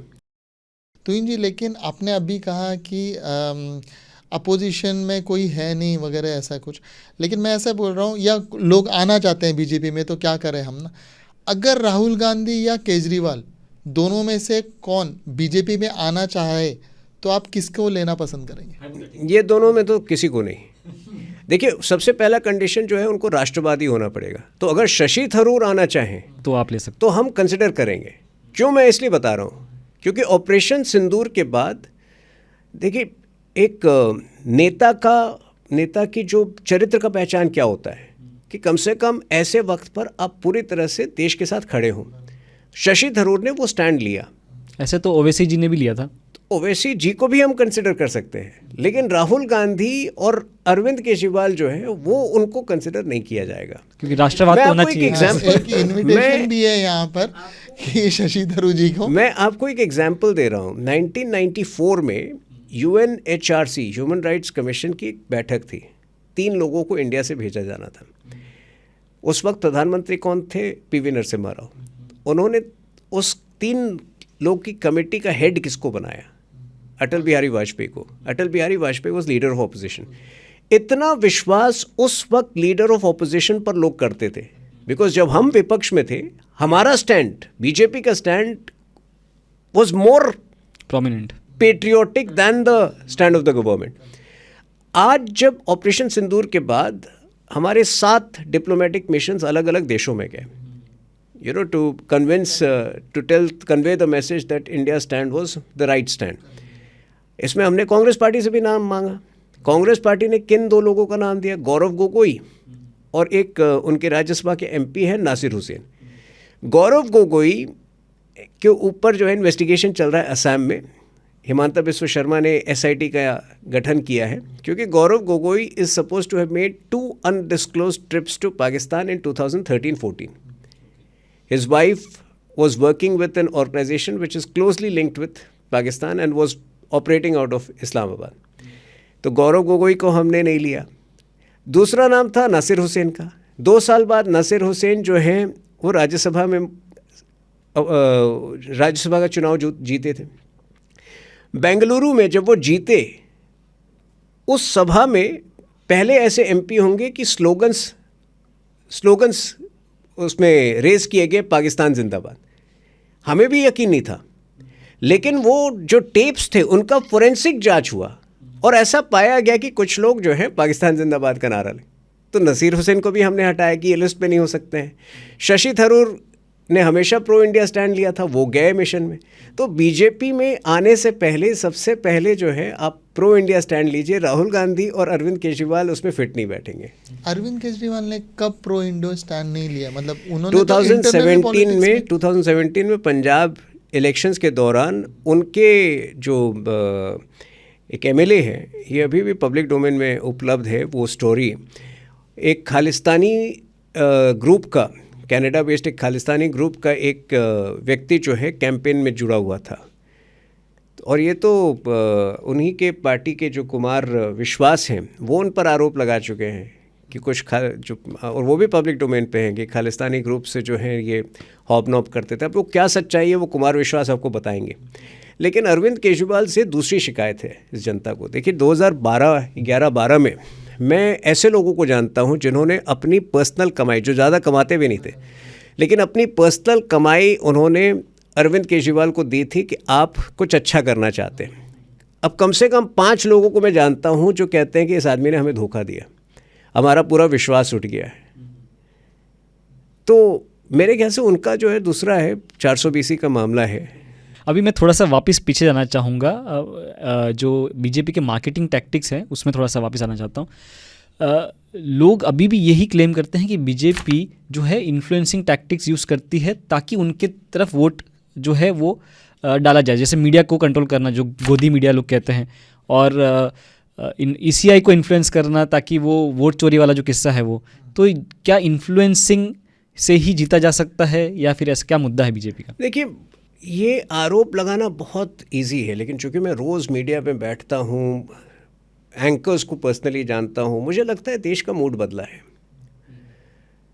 कई एंकर्स जो आज बीजेपी के साथ हैं, वो जब बीजेपी नहीं थी सरकार में क्रिटिसाइज भी करते थे, ठीक है, लेकिन आज अगर उनको लग रहा है कि जो वोट चोरी के इल्ज़ाम हैं वो बाहियात हैं, उसमें कोई दम नहीं है, तो वो एक इंडिपेंडेंट स्टैंड ले रहे हैं। कल 272 एमिनेंट सिटीजन्स ने लेटर लिखा है राहुल गांधी को कि please stop abusing institutions without any evidence. तो क्या वो 272 भी गोदी एमिनेंट नेशनलिस्ट है, एमिनेंट सिटीजन्स हैं? मुझे लगता है कि ये कहना उचित नहीं होगा, because on many occasions on social issues जब कोई बीजेपी का कार्यकर्ता किसी क्राइम में इन्वॉल्व होता है तो यही सेम एंकर्स जो हैं बहुत वेहेमेंट स्टैंड लेते हैं कि उसकी इमीडिएट गिरफ्तारी हो, और उसका हम स्वागत भी करते हैं। लेकिन जहाँ तक राष्ट्रीय मुद्दों का सवाल है, अगर वो बीजेपी को सपोर्ट कर रहे हैं तो ये यही दिखाता है कि they are also convinced that BJP is the one who stands up for national interest vis-a-vis Congress party. जहाँ तक इंस्टीट्यूशंस का सवाल है, देखिए 1995-2000 में मैंने उस वक्त के भी चुनाव देखे। ये लोग जो हल्ला कर रहे हैं ईवीएम टैंपरिंग, सबसे पहले ईवीएम का डिमांड किसने किया था? राजीव गांधी 1989 में चुनाव हारे, उसके बाद वो कहते हैं कि ये पेपर बैलेट की वजह से है, हमें ईवीएम चाहिए। 1995-2000 दो बिहार के चुनाव जब उस वक्त होते थे तो आरजेडी के जो लाठी लेके जो मतलब गुंडे थे वो तो बूथ कैप्चरिंग में माहिर थे। 1500 बूथ पे रीपोलिंग हुई थी 1995 में, 2000 में भी। अब हम तो शिकायत नहीं कर रहे ना कि वो रीपोलिंग क्यों हुई, कितने वोट लूटे गए, कितने लोगों को डराया धमकाया गया, हमने वो निर्णय स्वीकार किया। तो आज ये आरोप लगाना, जब इतनी पारदर्शिता लाई जा रही है, अल्टीमेटली बिहार में जो SIR हुआ उससे क्या हुआ? 67 लाख इलीगल वोटर्स वर, लेकिन eight the same time 21 lakh new voters were also included. तो ये तो एक आम प्रक्रिया है। आप इसके खिलाफ आरोप लगाएंगे, आप बोलेंगे कि ब्राज़ीलियन मॉडल वोट कर रही हैं। अच्छा, वो गलती क्या थी मैं आपको वो भी बता रहा हूँ। एक ग्लिच थी वहाँ पे, लगभग 20-22 लोगों के वोटर IDs में वो ब्राज़ीलियन मॉडल, वो ब्राज़ीलियन है या वो राहुल गांधी का ब्राज़ीलियन हैंगओवर है वो मुझे नहीं पता, लेकिन उस महिला का एक फ़ोटो था जो वो महिला थी नहीं, उसका फ़ोटो था 20-22 लोगों में, लेकिन वो फ़ोटो ग्लिच था, वो गलत था। ये आपने क्रॉस वेरीफाई किया है, राइट? उनके हाँ, लेकिन वो EPIC नंबर सही थे, बाकी डिटेल सही थी, और वो 20-22 लोगों ने वोट भी अपने नाम से किया। इंडिविजुअल और यूनिक थे लोग। हाँ, EPIC नंबर होता है वो अलग था, सब लोगों ने वोट किया, और उन लोगों ने भी कहा कि हाँ ये फोटो गलत है, वो ये फोटो नहीं होना चाहिए। उन सब लोगों ने सर बीजेपी को ही वोट दिया, ये कैसे मालूम है? नहीं, बीजेपी को वो तो हम भी पूछ रहे हैं ना उनसे।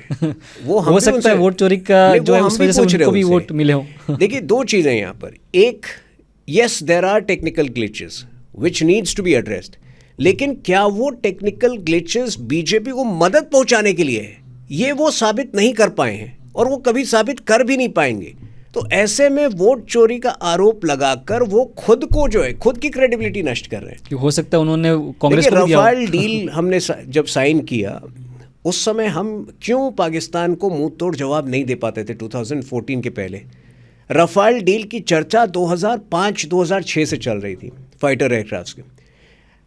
ये लोग डील नहीं कर पाते थे क्योंकि उस समय सारे डील्स जो हैं वो ब्रोकर्स के थ्रू होते थे, डिफेंस ब्रोकर्स। विन चड्ढा इनका एक फेमस दोस्त होता था, सोनिया गांधी फैमिली का एक खास दोस्त होता था, उसके थ्रू, और अलग डिफेंस ब्रोकर्स के डील होते थे।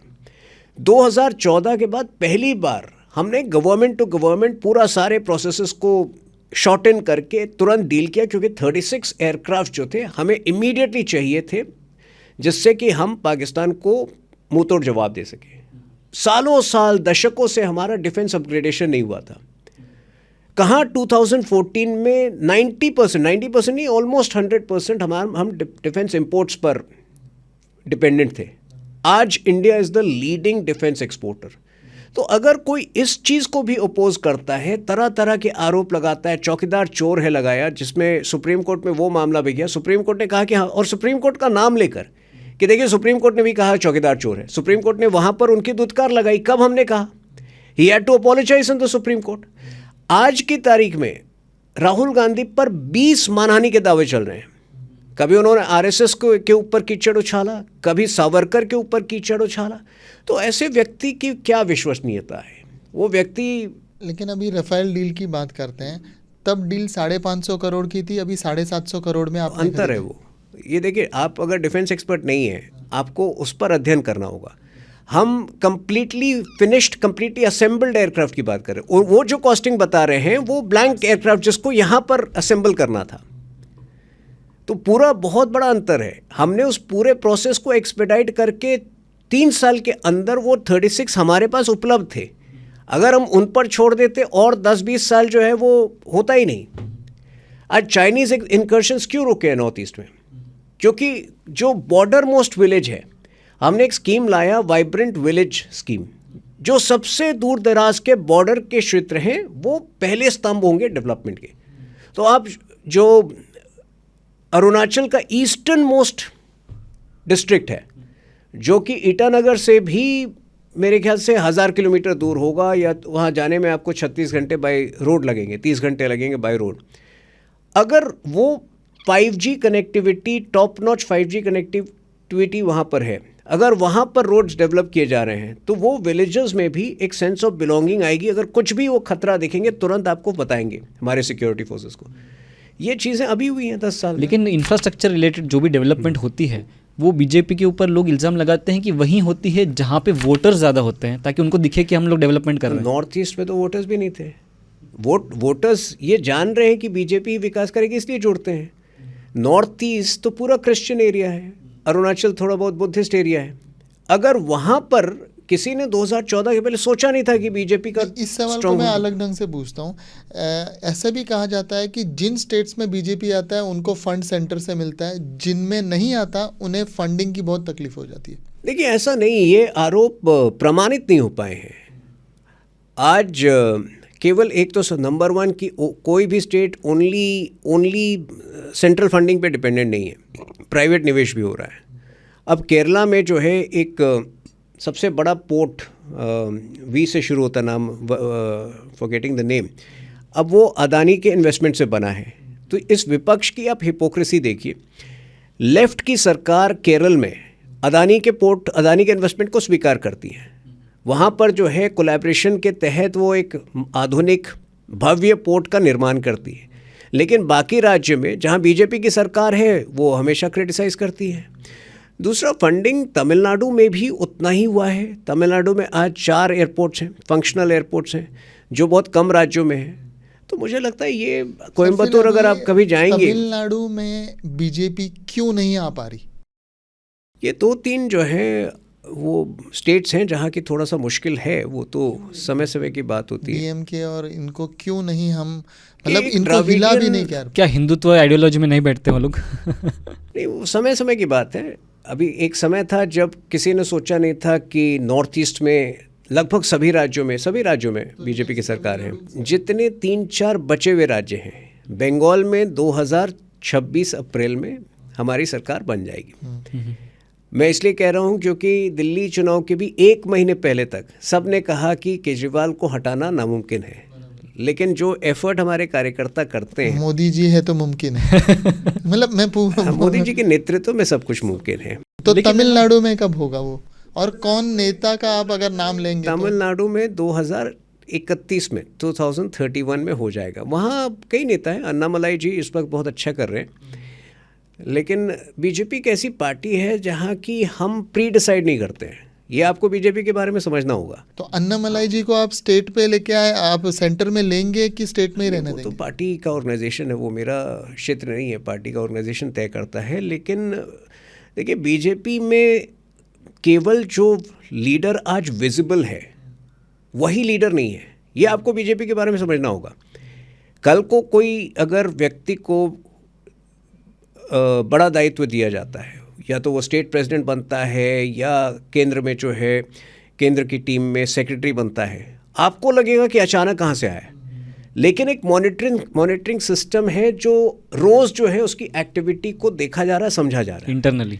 अब मैं जैसे आपको एग्जाम्पल दे रहा हूँ, जो एक राष्ट्रीय प्रवक्ता के तौर पर ऐसा नहीं है कि मैं मतलब रोज़ प्रधानमंत्री से अपॉइंटमेंट, बल्कि प्रधानमंत्री से अपॉइंटमेंट जो है वो नहीं मिलता है, और अच्छी बात है, क्योंकि टेक्नोलॉजी के युग में आपके काम को मॉनिटर किया जा रहा है, वो ज़्यादा इंपॉर्टेंट है। वो डेटा एनालिटिक्स के ज़रिए मॉनिटर किया जा रहा है, वो आपका जो स्क्रीन प्रेजेंस है उसको मॉनिटर किया जा रहा है, वो ज़्यादा इंपॉर्टेंट है।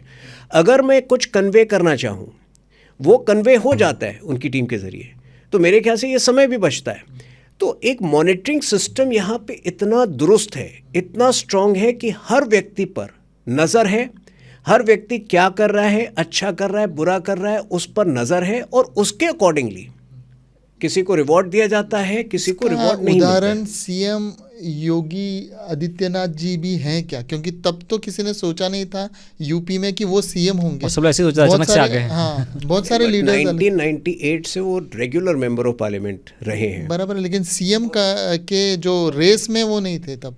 वो रेस कौन डिसाइड करता है? मीडिया डिसाइड करती है। मीडिया को कुछ खबर ही नहीं है क्या हो रहा है यहाँ पे। देखिए, ये बहुत बड़ा चेंज है। 2008 में राडिया टेप्स की बात आई थी, जहाँ नीरा राडिया एक कॉरपोरेट लॉबिस्ट तय करती थी कि कौन अगला मंत्री बनेगा। यहाँ किसी को नहीं पता होता, और काम ऐसे ही होना चाहिए। और एक और जो है ना, पैसों के बारे में जब मैं बात कर रहा था कि और आप भी कह रहे थे कि पैसा कहाँ, फंड कहाँ यूज़ होता है, किस डायरेक्शन में यूज़ होता है। और ऐसा ही रिसेंटली बिहार इलेक्शंस में प्रशांत किशोर जी कहते हैं कि 14,000 करोड़ जो है पैसे वो इलेक्शन में यूज़ किए गए हैं, वर्ल्ड बैंक से जो पैसा लिया गया उससे। तो ये जो फंडिंग है, इतना पैसा आता कहाँ से है बीजेपी के पास? देखिए, प्रशांत किशोर जी को जब वो कहते हैं वर्ल्ड बैंक का फंड यूज़ किया गया है, उनको प्रमाण देने पड़ेंगे ना। उन्होंने बहुत सारे आरोप लगाए, लेकिन मुझे लगता है कि ये उनके लिए जो है एक कंसल्टिंग असाइनमेंट ही था। वो क्या सोच कर आए राजनीति में, क्योंकि जो व्यक्ति इतना अच्छा कंसल्टिंग में था, क्या उसको पता नहीं था कि जो इश्यूज़ वो रेज़ कर रहा है? तो मेरे ख्याल से आने वाले समय में खुलासा होगा वो कांग्रेस की बी टीम थे या आरजेडी की बी टीम थे या बीजेपी के थे। क्योंकि पॉइंट सर मैं इसमें एक बोलूँगा, अक्सर ये भी देखा गया है बीजेपी से कि वो एक ऐसे इंसान को वोट मतलब खड़ा करता है इलेक्शन में, और हर जगह से, अभी जैसे प्रशांत जी ने मेरे ख्याल से 200 जगह से लड़ा था फर्स्ट टाइम लड़ते हुए भी, और सब एजुकेटेड लोग रखे थे। तो ऐसे कहा जाता है कि आप ऐसा मोहरा एक डाल देते हैं जो वोट काट दे सामने वाले का। प्रशांत किशोर से हमारा कोई लेना देना नहीं बराबर है, लेकिन वोट तो काट रहे थे ना, कांग्रेस के वोट कट रहे थे। जब प्रशांत किशोर जी तो देखिए 2014 में प्रधानमंत्री मोदी जी के कैंपेन के साथ जुड़े थे। उसके बाद वो जेडीयू में गए। एक समय था जब नीतीश कुमार ने उनको ऑलमोस्ट अपना उत्तराधिकारी मान लिया था। He was the adviser to CM. उसके बाद एक समय आया जब वो राहुल गांधी के बहुत करीब आ गए, लगभग उनका कांग्रेस पार्टी में आना तय था। तो अगर कोई व्यक्ति ओवर एम्बिशियस है, उसको लगता है कि उसको सीधे प्रधानमंत्री को कुर्सी मिलनी चाहिए, I think he is only the sophisticated version of Rahul Gandhi. थोड़ा सा और मेहनत अगर करें वो, देखिए हर व्यक्ति को लगता है क्या मुझे गलत हो गया, ग्राउंड समझने में गलत हो गया, क्योंकि सारे उनके जो उम्मीदवार थे ना क्रिमिनल बैकग्राउंड के थे, सब पढ़े लिखे एजुकेटेड प्रोफेसर साइंटिस्ट ऐसे लोग थे। मतलब उन्होंने देखिए, ये जो सोचा कि भारत समझेगा। विश्वसनीयता का सवाल होता है। लोग जब आप कुछ प्रॉमिस करते हैं तो लोगों में भी वो विश्वास आना चाहिए कि आप वो डिलीवर कर पाएंगे। तो समवेयर एक तो उनकी पॉलिटिकल रीडिंग, हालांकि वो बिहार के हैं, उनकी पॉलिटिकल रीडिंग बहुत गलत थी। बार बार वो कह रहे थे कि जेडीयू 25 सीट आएगा तो मैं राजनीति छोड़ दूंगा। अब सबको जो ग्राउंड में थे वो सबको पता था कि इस बार जेडीयू जो है काफ़ी मजबूती के साथ, अब बहुत सारे अफवाहें फैलाएगी कि नीतीश जी की तबीयत ठीक नहीं है। अब इलेक्शन में जिस दिन नीतीश जी ने 270 किलोमीटर, बारिश का दिन था, अभी चुनाव में 3 हफ्ते पहले बारिश हो रही थी, 270 किलोमीटर बाई रोड कैंपेनिंग की। उस दिन तेजस्वी यादव क्या कर रहे थे, सारे रैलीज कैंसिल करके फ़ोन पे जो है रैली संबोधित कर रहे हैं 5-5 मिनट की। तो लोग ये सब देखते हैं। प्रशांत किशोर ने 3 बार, पहले प्रधानमंत्री मोदी जी के साथ उन्होंने काम किया, उसके बाद नीतीश कुमार के साथ काम किया, उसके बाद राहुल गांधी के साथ काम करते करते रह गए। मुझे लगता है कहीं उनको भी रियलिटी चेक करनी चाहिए। सर एक रील बहुत ही वायरल हो रही है खान सर जी की, जिसमें खान सर ये कह रहे हैं कि बिहार में अगर आप इसरो के एक साइंटिस्ट को लड़ा दो और एक सादा मुखिया जिसका क्रिमिनल रिकॉर्ड है उसको भी लड़ा दो, वही जीतेगा, लेकिन इसरो का साइंटिस्ट नहीं जीत सकता। मतलब वहाँ की बुद्धिमत्ता ही वैसी है, उनका ये कहना है। देखिए, खान सर को उतना सीरियसली नहीं लेना चाहिए, बिकॉज मैंने ऑपरेशन सिंदूर के बाद उनके कुछ वीडियोस देखे और उनका अंडरस्टैंडिंग इतना फ्लॉड था नेशनल सिक्योरिटी के कि वो स्टूडेंट्स को क्या पढ़ा रहे होंगे, मुझे थोड़ा सा टेंशन है उसको लेके। लेकिन जहाँ तक इलेक्शन के वोटिंग का सवाल आता है, मुझे लगता है कि देखिए, हर इंसान पढ़े लिखे कैंडिडेट्स की कदर करता है, चाहता है, but at the same time Indian voters have evolved. They vote for a party primarily. वो नहीं चाहते हैं कि कोई ऐसे व्यक्ति को वो इमोशनल होकर वोट कर दे, लेकिन वो पार्टी जो है वोट काट कर जो पार्टी जीतनी चाहिए उसका काम खराब कर दे। तो अगर वही व्यक्ति, पढ़ा लिखा व्यक्ति बीजेपी से हो, और आज मतलब बीजेपी का एक एक्सेप्टेंस हाईएस्ट लेवल पे, इसलिए मैं कह रहा हूँ एग्जाम्पल देने के लिए, तो वो बीजेपी को वोट देंगे। लेकिन अगर वो व्यक्ति ऐसे पार्टी से हो जो पार्टी को वो नहीं वोट करना चाहते हैं, तो वो उसको वोट नहीं देंगे। लेकिन लोकल लेवल पे तो कुछ और ही देखा जाता है, क्योंकि एक आम आदमी जो होता है वो वोट देने से पहले सोचता है कि मेरे यहाँ की सड़क कौन ठीक करेगा, या मेरे यहाँ का जो बिजली है या पानी है कौन ठीक करेगा। देखिए, India has a 3-tier government. जो कॉरपोरेशन इलेक्शंस होते हैं, जो म्यूनिसिपल कॉरपोरेशन के इलेक्शंस होते हैं, अर्बन बॉडी के इलेक्शंस होते हैं, रूरल बॉडी के इलेक्शंस होते हैं, उसमें निश्चित तौर पर सिविक इश्यूज़, जो लोकल सिविक इश्यूज़ होते हैं, वो सबसे प्राइमेसी वो होल्ड करते हैं, सबसे ज़्यादा महत्वपूर्ण वो होते हैं। स्टेट इलेक्शंस में स्टेट के इश्यूज़ होते हैं, और नेशनल इलेक्शंस पे, नेशनल इलेक्शन और कुछ हद तक स्टेट इलेक्शंस में भी अब वो राष्ट्रीय विषय इंपॉर्टेंट होते हैं। कौन देश को टेररिज्म से सुरक्षित रख सकता है, कौन देश में आर्थिक उन्नति ला सकता है। और मुझे लगता है आज की तारीख में जो केंद्र के सोशल वेलफेयर स्कीम्स रहे हैं, भले वो स्वच्छ भारत योजना हो, भले वो नल से जल योजना हो जिसमें टैप वाटर कनेक्शन हर घर में मिले हैं, भले वो उज्ज्वला योजना हो, भले वो आवास योजना है, अब जिस रफ्तार से हम काम कर रहे हैं, आने वाले दिनों में 10 साल बाद हो सकता है कि आपको इस देश में स्लम्स दिखे ही नहीं। धारवी प्रोजेक्ट क्या है? Slum rehabilitation. पूरा जो आप जहाँ स्लम देख रहे थे, आज से 10 साल बाद वहाँ पक्के मकान होंगे, बहुत ही मतलब प्लान्ड एक एरिया होगा। तो ये विषय जो है वो स्टेट इलेक्शंस में भी इम्पोर्टेंट होते हैं, नेशनल इलेक्शंस में भी और लोकल इलेक्शंस में भी। क्योंकि इससे पहले जो मैं लोकेलिटी से बिलोंग करता हूँ, वहाँ पे राजू पाटिल जी जीते थे पिछली बार MNS के, और इस बार जो है राजेश मौर्य जी जीते हैं। तो जब उस लेवल पे, छोटे लेवल पे जब इलेक्शन होते हैं, तब तो बात उनके मुद्दों की जाती है। तो मैं उस वक्त ये कैसे सोचूं कि नहीं, मेरे को बड़ा सोचना है और मुझे बीजेपी के जो जुड़े हैं उनके साथ उनको वोट करना है। लोकल लेवल पे ही मेरे ख्याल से पार्टी एग्नोस्टिक होके लोग वोट दे रहे हैं, बट स्टेट और नेशनल लेवल पर अब राष्ट्रीय विषयों पर वोट देना शुरू हो गया है। तो जो मेरे ख्याल से जो एक पहली बार प्रधानमंत्री के युग में एक ऐसी सोच आई है कि हम पहली बार 20 साल के बाद क्या होगा उसके बारे में सोच रहे हैं। जैसे भारत एक निरंतर एक फिक्स डायरेक्शन में मूव कर रही है। जब हम 2047 में कल्पना कर रहे हैं कि हमारी $30 ट्रिलियन इकोनॉमी होगी, जो हम कह रहे हैं क्योंकि आज $4.3 ट्रिलियन इकोनॉमी है, लेकिन हम एक एस्टिमेट है ऐसा कि 2030 के आसपास जब हम नंबर 3 इकोनॉमी होंगे वर्ल्ड में, और जब बहुत सारी जो चीज़ें अभी हो रही हैं, जैसे India UK free trade agreement हुआ, इन सब से जो है एक ऐसा उछाल आएगा जो, जैसे मैं एग्जांपल देता हूँ, जब कोई बिल्डिंग बन रही होती है, आपको सबसे ज़्यादा मेहनत होती है उसकी नींव, उसको डिग अप करने में, पहले फ्लोर तक बनाने में। एक बार पहला 2 फ्लोर बन जाता है, 40 फ्लोर बनने में समय नहीं लगता है।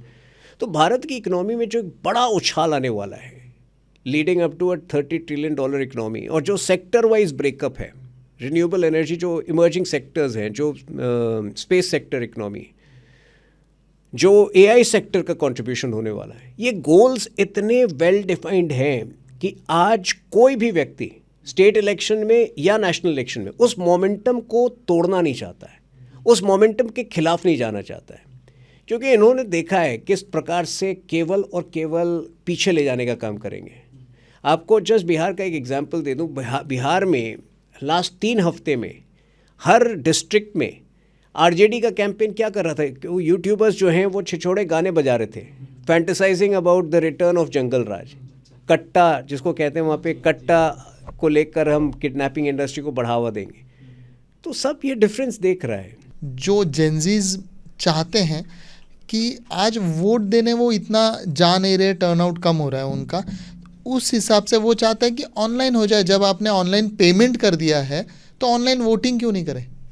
आने वाले समय में सब होगा। In fact Devendra Fadnavis ji has been vocal on it कि ब्लॉकचेन के ज़रिए एक्सप्लोर किया जाए कि आगे जाकर जो है इलेक्ट्रल जो लिस्ट हैं वो भी ब्लॉकचेन में आ सके, जिससे कि एरर फ्री हो सके। तो आने वाले समय में सब होने वाला है। आज की डेट में क्योंकि बहुत ज़्यादा हैक हो जाने के चांसेस बहुत ज़्यादा है, क्योंकि that has to be, technology is a double edge sword. तो हमें वो भी देखना है कि वो पूरी तरह से एरर फ्री हो, पूरी तरह से ज़ीरो एरर उसमें रहे। अभी दूसरा पार्ट इसमें आता है कि आप जो टेक्नोलॉजी में इतने सारे जो आप इवोल्यूशन कर रहे हैं, AI आ गया है, सब आ गया है, तो भी जॉब्स कम हैं, और पर कैपिटा इनकम एटलीस्ट सिर्फ IT सेक्टर छोड़ दें अगर हम, तो लोगों के अर्निंग्स बहुत कम है आज के तारीख में। जिस हिसाब से लाइफस्टाइल बढ़ रहा है, कॉस्टिंग बढ़ रही है, सर्वाइवल बहुत डिफ़िकल्ट हो रहा है, यंग लोगों को नौकरियां मिलना भी मुश्किल हो रही है, और लेऑफ्स भी बहुत ज़्यादा हो रहे हैं। देखिए, ये तो एक चैलेंज है इस युग का, वो इंडिया में ही नहीं है, सब जगह चैलेंज है। हमने अप टू 12 लाख अब इस साल से टैक्स एग्जेम्पशन होगा, ठीक है। GST में बड़ा कट हुआ है, तो सरकार तो कोशिश कर रही है हर तरीके से कि ज़्यादा से ज़्यादा पैसे जो हैं लोगों के हाथ में आए। अब जब GST कट हुआ उसके तुरंत बाद 1 महीने में 6 लाख करोड़ की शॉपिंग हुई, फेस्टिव सीज़न भी था। तो हमारी कोशिश, हमेशा सरकार की कोशिश रही है कि ईज़ ऑफ लिविंग को बढ़ाया जाए। अब एक एग्जांपल मैं आपको दूंगा, जब MMR इतना एक्सपैंड कर रहा है, ठीक है, MMR भी और उधर 3 पॉइंट NCR भी, नेशनल कैपिटल रीजन, आने वाले सालों में अभी 2 एयरपोर्ट हैं मुंबई में, अब तीसरा प्लान किया जा रहा है नॉर्थ में वाधवन पोर्ट के पास, जो एकदम पालघर के आसपास। अब आप सोचिए, जो व्यक्ति आज वहाँ रहता है, हमारी connectivity specially after the bullet train becomes operative, Surat से लेकर BKC तक अगर कोई आधे घंटे में पहुँच सकता है, तो कहीं पर भी रह के वो अपनी ईज़ ऑफ लिविंग को भी मेंटेन कर सकता है, और he can contribute to the national processes, the country's growth process. तो हमने बहुत सारे तोड़ निकाले हैं, जिससे कि आपको जो है घर बैठे, आपको कहीं मतलब ज़रूरी नहीं है कि आपको मुंबई में रहना पड़े, आप छोटे शहर में भी ये पूरा बुलेट ट्रेन का जो रूट रहेगा। मुंबई को आप शिफ्ट कर रहे हैं, दिल्ली को आप अलग अलग जगह UP तक लेके जा रहे हैं। दिल्ली में भी 3 एयरपोर्ट होने वाले हैं, 2 हो गए हैं, हिंडन एयरपोर्ट, वो ग्रेटर नोएडा में जब एयरपोर्ट होगा आप इमेजिन कर सकते हो, और सबकी कनेक्टिविटी, सीमलेस कनेक्टिविटी बनाई जा रही है। आने वाले समय में Mumbai will be a tunnel city. एक ऐसे प्लान है कि सीधे BKC से लेकर नए एयरपोर्ट तक एक टनल, लंबा 30 किलोमीटर का टनल रहेगा। अभी आप वहाँ डोंबिवली से आते हैं, अगर मुलुंड और इसके बीच एक हाँ, टनल एक बनाया जा टनल रहा होने है, वाला है जो सीधे यहाँ नेशनल पार्क से बोरीवली बाहर और ठाणे तो से। चैलेंजेस बढ़ रहे हैं, लेकिन सरकार का यही प्रयास है कि ईज ऑफ लिविंग को कैसे बढ़ाया जाए, कैसे जो है आपकी कन्वीनियंस को बढ़ाया जाए। आई थिंक उसमें अभी इस सारे तरक्की या इंफ्रास्ट्रक्चर डेवलपमेंट में ये सबसे बड़ा इल्ज़ाम है सरकार पे कि इनसेंसिटिव है टुवर्ड्स इन्वायरमेंट। जैसे पेड़ काटे जा रहे हैं, दूसरा स्ट्रीट डॉग्स का इशू, और तीसरा कबूतरों का इशू। मतलब क्या इंसान ही रहे ये चाहती है सरकार? हम सबके साथ मिलके इन्वायरमेंट के साथ। कवर इंक्रीज हुआ है इंडिया का। जो लोग ये आरोप लगा रहे हैं, एक्चुअली जो है, देखिए, इट्स अबाउट ट्रांसप्लांटेशन। आरे में अगर किसी ने खेल किया था, आरे को जो एक्चुअल जंगल था, तो वो उस समय जो है, जो एक होटल दिया गया था आरे के बीच, वो 1995 में किसी और पार्टी ने किया था, हमने नहीं किया था। कौन सा होटल था वो? ये पाम्स होटल था शायद, जो अभी बंद हो गया है। वो एग्जैक्ट आरे के बीचों बीच था। ये जो कार शेड आया है, ये मेन आरे है ही नहीं। और इस मेट्रो प्रोजेक्ट के आने से जितना फ्यूल कंजम्पशन बच रहा है, बहुत सारे लोग जो पहले मेट्रो में नहीं जाते, मैं आपको एग्जांपल दूंगा। मैं जब दिल्ली जाता हूँ, हमारे पार्टी का जो हेडक्वार्टर है, उसके बगल में आपका न्यू दिल्ली मेट्रो स्टेशन भी है और एक शिवाजी स्टेडियम मेट्रो स्टेशन है। मैं अगर बाय रोड जाऊँ कैब लेके, तो मुझे एयरपोर्ट तक पहुँचने में 1 घंटा लगेगा, और अगर मैं शिवाजी स्टेडियम से जाऊँ तो 15 मिनट लगेंगे। मैं भी यूज़ करता हूँ और मुझे बहुत फ़क्र है कि मैं मेट्रो से जा रहा हूँ। तो आज जो एनवायरनमेंट की बात आती है, नए कंस्ट्रक्शन से एक्चुअली लोग बड़े पैमाने पर अपनी गाड़ियाँ छोड़कर, पब्लिक क्लास कॉन्शियस ना होकर, वो पब्लिक ट्रांसपोर्ट यूज़ कर रहे हैं, जिससे एक्चुअली एनवायरनमेंट को लाभ होगा लॉन्ग रन में। व्हाट अबाउट द कबूतर और स्ट्रीट डॉग्स? ये सारी इश्यूज जो है, दीज आर Byproducts. मायर्ड इन नहीं, ये लीगल प्रोसेस चल रहा है, उसमें सरकार कहीं डायरेक्टली इन्वॉल्व नहीं है। दोनों साइड होते हैं, dog lovers and those who don't love dogs. तो अगर दूसरे साइड ने कोर्ट में केस किया है, और अगर कोर्ट कोई ऐसा रूलिंग पास करती है जो डॉग लवर्स को जो पसंद नहीं है, तो उसमें सरकार कहाँ इन्वॉल्व है? You have to realize that judiciary is an independent body. The government has nothing to do with it. अभी किसी ने, चूँकि मेरा नंबर इधर उधर अवेलेबल है, किसी ने कॉल किया मुझे 2 दिन पहले, बिहार के इलेक्शन के बीच में मैं टीवी पे था, काफ़ी केओस था, और वो महिला बहुत परेशान थी कि आप लोग जो हैं कोर्ट की रूलिंग के खिलाफ कुछ नहीं कर रहे हैं। ये जो डॉग वाली रूलिंग आई है, अब judiciary is an independent body. ये जो 4 स्तंभ हैं हमारी डेमोक्रेसी की, the judiciary, the executive, the legislature and the media.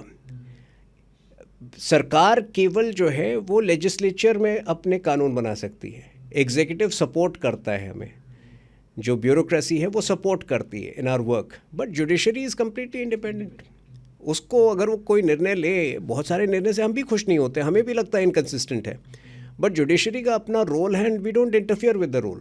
क्योंकि हर चीज़ में आजकल जो आम जनता है वो तो कहते हैं ये तो मोदी की वजह से हो रहा है, भले कोई उनका रोल उसमें इन्वॉल्व है कि नहीं है। वो एजुकेशन जरूरी खड्डा भी दिख गया रास्ते में तो मोदी के जगह राज्य में ऐसे होता है। Every cause and effect Modi ji का ही है, ऐसा लोग इल्ज़ाम देते हैं। अभी एक पत्रकार हैं सागरिका घोष, जो अभी टीएमसी से राज्यसभा के भी मेंबर हैं।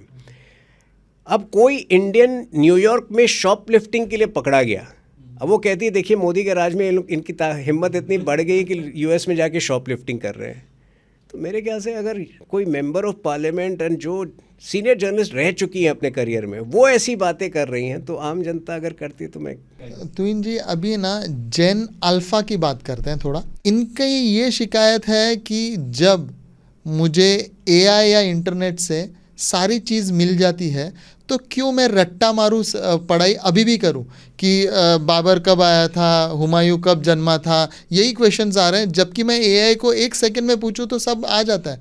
तो ये रट्टा मारूं तो या कैलकुलेटर क्यों नहीं यूज़ करने दे? डबल एज स्वॉर्ड है, technology is a double edge sword. और यहाँ मैं भी ये प्रॉब्लम फेस कर रहा हूँ। मेरा भी 13 साल का बेटा है, वो भी एआई से सभी सवालों के उत्तर उसके पास होते हैं, तो मेहनत जो है मेहनत करता हूँ मैं, नहीं पाता हूँ उसको। अब कहीं ना कहीं बिकॉज जब कोई चीज़ आती है, अब पहले you are so awestruck by the change that it takes you time to realize the negative repercussions of that लेकिन change. क्या इस सरकार को उतना जल्दी कॉशियसनेस नहीं आना चाहिए कि एजुकेशन सिस्टम में चेंज बहुत जल्दी आना पड़ेगा, क्योंकि ये रट्टा मारू पढ़ाई की कोई फायदा नहीं है आज के तारीख में, इररिलेवेंट है। एजुकेशन पॉलिसी तो रट्टा मारू पढ़ाई को पीछे छोड़ चुकी है। We have a very practical approach. फिर कैलकुलेटर क्यों नहीं यूज करने देते, क्यों मैं वो याद रखूं? कैलकुलेटर जो मेरी जानकारी है आजकल यूज कर रहे हैं बहुत हायर एजुकेशन में, एग्जाम में तो फिर भी नहीं दे रहे। और एक और चीज़ जो मैंने देखी है, पढ़ाई में आज के डेट में भी बच्चों को सब सब्जेक्ट्स में जज किया जाता है, जबकि उसको आगे जाके तो स्पेशलाइजेशन एक ही चीज़ में करना है।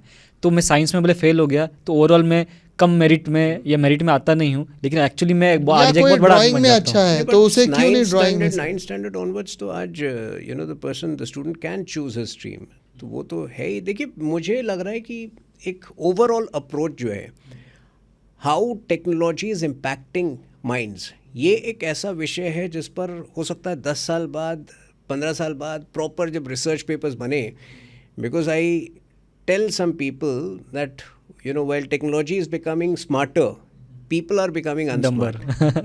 लेकिन ये सवाल कहाँ से एमर्ज होता है, इसका रीज़न ये है कि क्योंकि सारी जो गवर्नेंस है या इलेक्टेड रिप्रेजेंटेटिव्स हैं वो सारे मिलेनियल्स हैं या उसके नीचे एक्स जनरेशन से बिलोंग करते हैं। तो क्या आज की डेट के लोगों को वो अच्छे से समझ पाती, क्योंकि नेक्स्ट वोटर्स के लिए क्या वो तैयार हैं टेक्नोलॉजी के लिए? और दूसरा एक और पॉइंट है कि क्या आप मतलब जो गवर्नमेंट जो गवर्नेंस में है उसने कुछ आईएएस ऑफिसर्स को लेके, ये कहना गलत होगा कि we are not aware of what is happening. एक गेमिंग बिल आया था अभी रिसेंटली, जिसमें कि पार्लियामेंट का गेमिंग मतलब ऑनलाइन, लेकिन वो क्या मतलब कि ऑनलाइन गेमिंग बिल के तहत बहुत सारे जो हैं आपको जो मैल प्रैक्टिसेस हो रहे थे आपके प्रोटेक्शन के लिए जो है बहुत सारे उसमें कदम उठाए गए थे, एंड ऑब्वियसली उसके बाद स्टॉक्स भी गिरे गेमिंग कंपनीज के। तो मुझे लगता है ये सरकार जो है बिना मतलब नहीं, मैं आपसे एक ही इल्तिजा करूंगा कि आप गवर्नेंस में ये बताना पड़ेगा कि ये जल्दी ज़रूरी है। कोई जैसे आपने नाम लिया अन्नामलाई जी का या किसी ऐसे अच्छे आईएएस ऑफिसर्स का, एजुकेशन सिस्टम में रिफॉर्म बहुत ज़रूरी, बहुत जल्दी आना पड़ेगा। रिफॉर्म्स आए हैं, शायद वो जो है डिस्कोर्स में जो है रोज़ उस पर चर्चा नहीं हो रही, जो होना ज़रूरी है। जैसे एक अनुसंधान स्कीम है, अब उसमें जो रिसर्च के जो फैसिलिटीज़ अभी अवेलेबल किए गए हैं, एक ऐसा प्रावधान उसमें है, वो है या किसी दूसरे नाम से है, जिसमें आपके फॉरेन यूनिवर्सिटीज़ के सारे पेपर्स, रिसर्च पेपर्स एक जगह पर एकत्र होंगे, that will be easily accessible to all students. अभी तक क्या था कि these were very premium services, आप the common student in a government college did not have access to it. तो ये सारी चीज़ें होती जा रही हैं। नेशनल एजुकेशन पॉलिसी के तहत पहली बार आप स्वभाषा की हम बात करते हैं। स्वभाषा मतलब कि आप मेडिकल की पढ़ाई भी अपनी भाषा में, कोई तमिल व्यक्ति जो है तमिलनाडु के किसी ग्रामीण कॉलेज में, ग्रामीण क्षेत्र का व्यक्ति तमिल में पढ़ सकता है। और इनफैक्ट द वे एम्स जो all India institute of medical sciences थी, कम से कम 10 तो पिछले 10 वर्षों में बनी है। रायपुर में भी बनी है, जोधपुर में भी बनी है, वो रांची में भी बनी है। तो ऐसे में जो मेडिकल स्टूडेंट्स, जो मेडिकल सीट्स पढ़ी हैं, अब obviously we also need to maintain quality over them, लेकिन तरह तरह से जो है एजुकेशन में बहुत सारे रिफॉर्म्स आए हैं। लेकिन इससे ना मैं ये चीज़ एक्चुअली क्यों समझता हूँ कि सेम राय रखता हूँ कि एजुकेशन को जल्दी बढ़ना चाहिए, क्योंकि आज की डेट में जितने पेरेंट्स, क्योंकि मेरे भी बच्चे हैं, तो अभी उनके लिए स्कूलिंग के लिए जब मैं ढूंढने जा रहा था तो स्टेट बोर्ड वालों को तो एकदम ही तुच्छ नज़र से देखा जाता है, और आईसीएसई और सीबीएसई तो मिडिल स्टैंडर्ड है, इंटरनेशनल बोर्ड्स को ज़्यादा प्रावधान दिया जाता है, पैसे जिनके पास है वो ही प्रेफर करते हैं। मुंबई में है, मैं दिल्ली में जो है, जब एक बार, चूँकि आज नहीं तो कल मुझे दिल्ली शिफ्ट करना होगा, तो जब मैं दिल्ली में मैंने सर्च करना शुरू किया तो पूरी दिल्ली में अभी भी सीबीएसई के ही स्कूल्स हैं। यूएसए में आंख बंद करके आदमी गवर्नमेंट स्कूल में अपने बच्चे को डालता है, आंख बंद करके।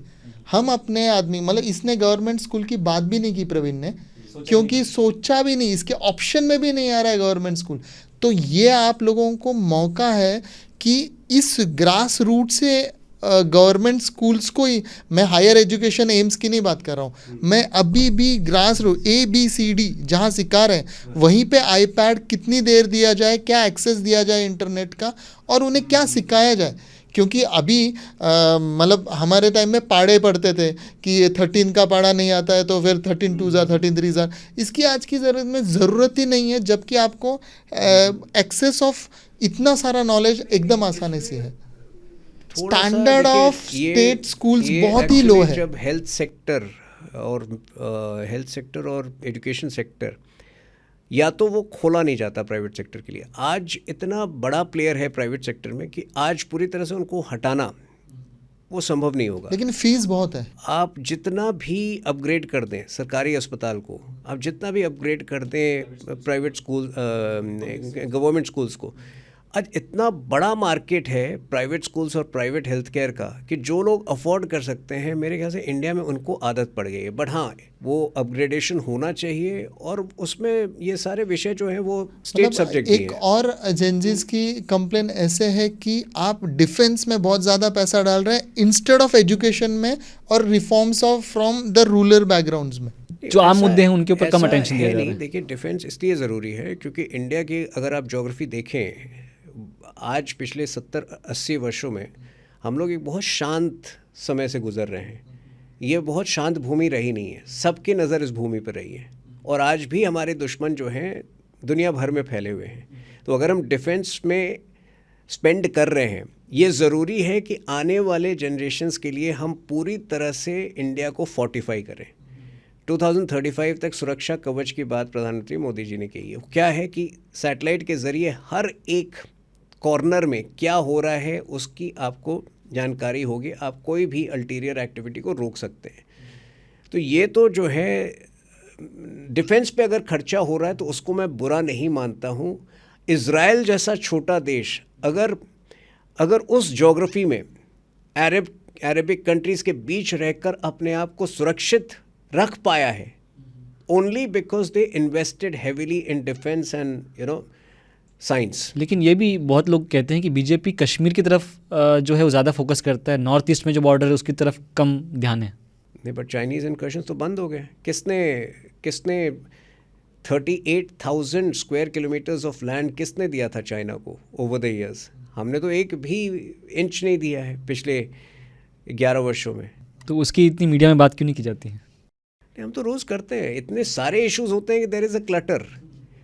अब मीडिया अगर वोट चोरी पे फोकस करे, हम तो रोज़ बात कर रहे हैं। तुहिन जी, एज मिलेनियल अभी मेरा हमेशा एक प्रश्न रहा है कि कांग्रेस क्यों सिर्फ सोनिया गांधी और राहुल गांधी तक सीमित रहती है, हमेशा हर बार उस एक ही फैमिली की तरफ क्यों जाती है, क्यों वो फैमिली सेंट्रिक है? ऐसा क्या है? क्या फाइनेंस उनके थ्रू रूटेड है या मतलब उनकी इजाज़त नहीं मिलेगी? तो क्योंकि कांग्रेस में बहुत सारे पोटेंशियल अच्छे वाले नेता थे, right from Rajesh Pilot to many young नेता भी थे, फिर भी वो जाके वहाँ पे पहले नमस्कार करते हैं। इसका क्या कारण है आपके हिसाब से? देखिए, कांग्रेस सेल्फ मेड लीडर्स की पार्टी कभी रही नहीं है। तो 1885 में जब कांग्रेस का निर्माण भी हुआ था, कांग्रेस को मिटा नहीं देते तब तक ये लोग शांत नहीं बैठेंगे। लेकिन प्रियंका गांधी जी को इतना फोर फ्रंट में हम क्यों नहीं देख रहे, मतलब जितना राहुल गांधी जी? इनकी अपनी सीमाएं हैं, जब वो मुंह खोलती हैं वो भी अपना इलिटरेसी एक्सपोज कर देती हैं। उनकी नज़र में राहुल गांधी हमारे पीएम हैं, वो अभी तक बरकरार हैं। जेन जी वो कहते हैं, जेन जी का जवाब उनको मिल गया, उसके बाद भी वो लगे हुए हैं।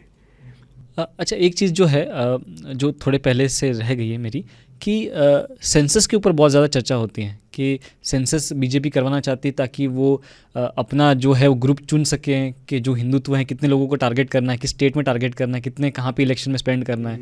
तो सेंसस के साथ क्यों है बीजेपी एक्चुअली? सेंसस वो तो हर 10 साल में होता है ना, इस बार बल्कि डिले हुआ है। इस बार 2027 तक फाइनल सेंसस जो है देश को मिलेगा। कोविड के दौरान 2 साल जो है वो पूरा प्रोसेस डिले हो गया, बट सेंसस तो एक नॉर्मल प्रोसेस है। लेकिन कास्ट सेंसस की तरफ बीजेपी का ज़्यादा झुकाव है, ऐसा कहते हैं। नहीं, कास्ट सेंसस के तरफ झुकाव नहीं है। ये कांग्रेस पार्टी जो है वो देश को कास्ट के आधार पर बांटना चाहती थी। 2-3 ऐसे बयान है राहुल गांधी के जिसमें उन्होंने आर्मी तक को नहीं छोड़ा। कहा कि 10% आबादी जो है पूरी आर्मी को चला रही है। एक दिन कहा कि ये पूरा अग्निवीर स्कीम ही लाया गया है ताकि बड़ी जाति के लोग जो हैं, ऊंची जाति के लोग ऑफिसर बने और पिछड़ी जाति के लोग को आप शहीद बनाओ। तो जब इस कुमंशा के साथ, ये नेगेटिव माइंडसेट के साथ वो देश को विभाजित कर रहे थे, तो बीजेपी ने भी एक स्टैंड लिया कि for economic purposes, for purposes of economic upliftment and for purely ascertaining the development which has happened across communities, we will go ahead with the caste census. But we will also make sure that this is not used as a weapon to divide the society. तो ये तो हम, और RSS का भी यही stand है, to ascertain the economic growth, economic development of different communities. अब जैसे इससे बहुत सारी चीज़ें सामने आएंगी। फॉर एग्जाम्पल, अगर कोई जनरल कास्ट का व्यक्ति आज ऑटो चला रहा है, और ऐसे बहुत मैंने, क्योंकि जब मैं ट्रैवल करता हूँ तो मुझे बातचीत करने की आदत है, मैं ऑटो ड्राइवर से भी बात करता हूँ, कैब ड्राइवर से भी बात करता हूँ।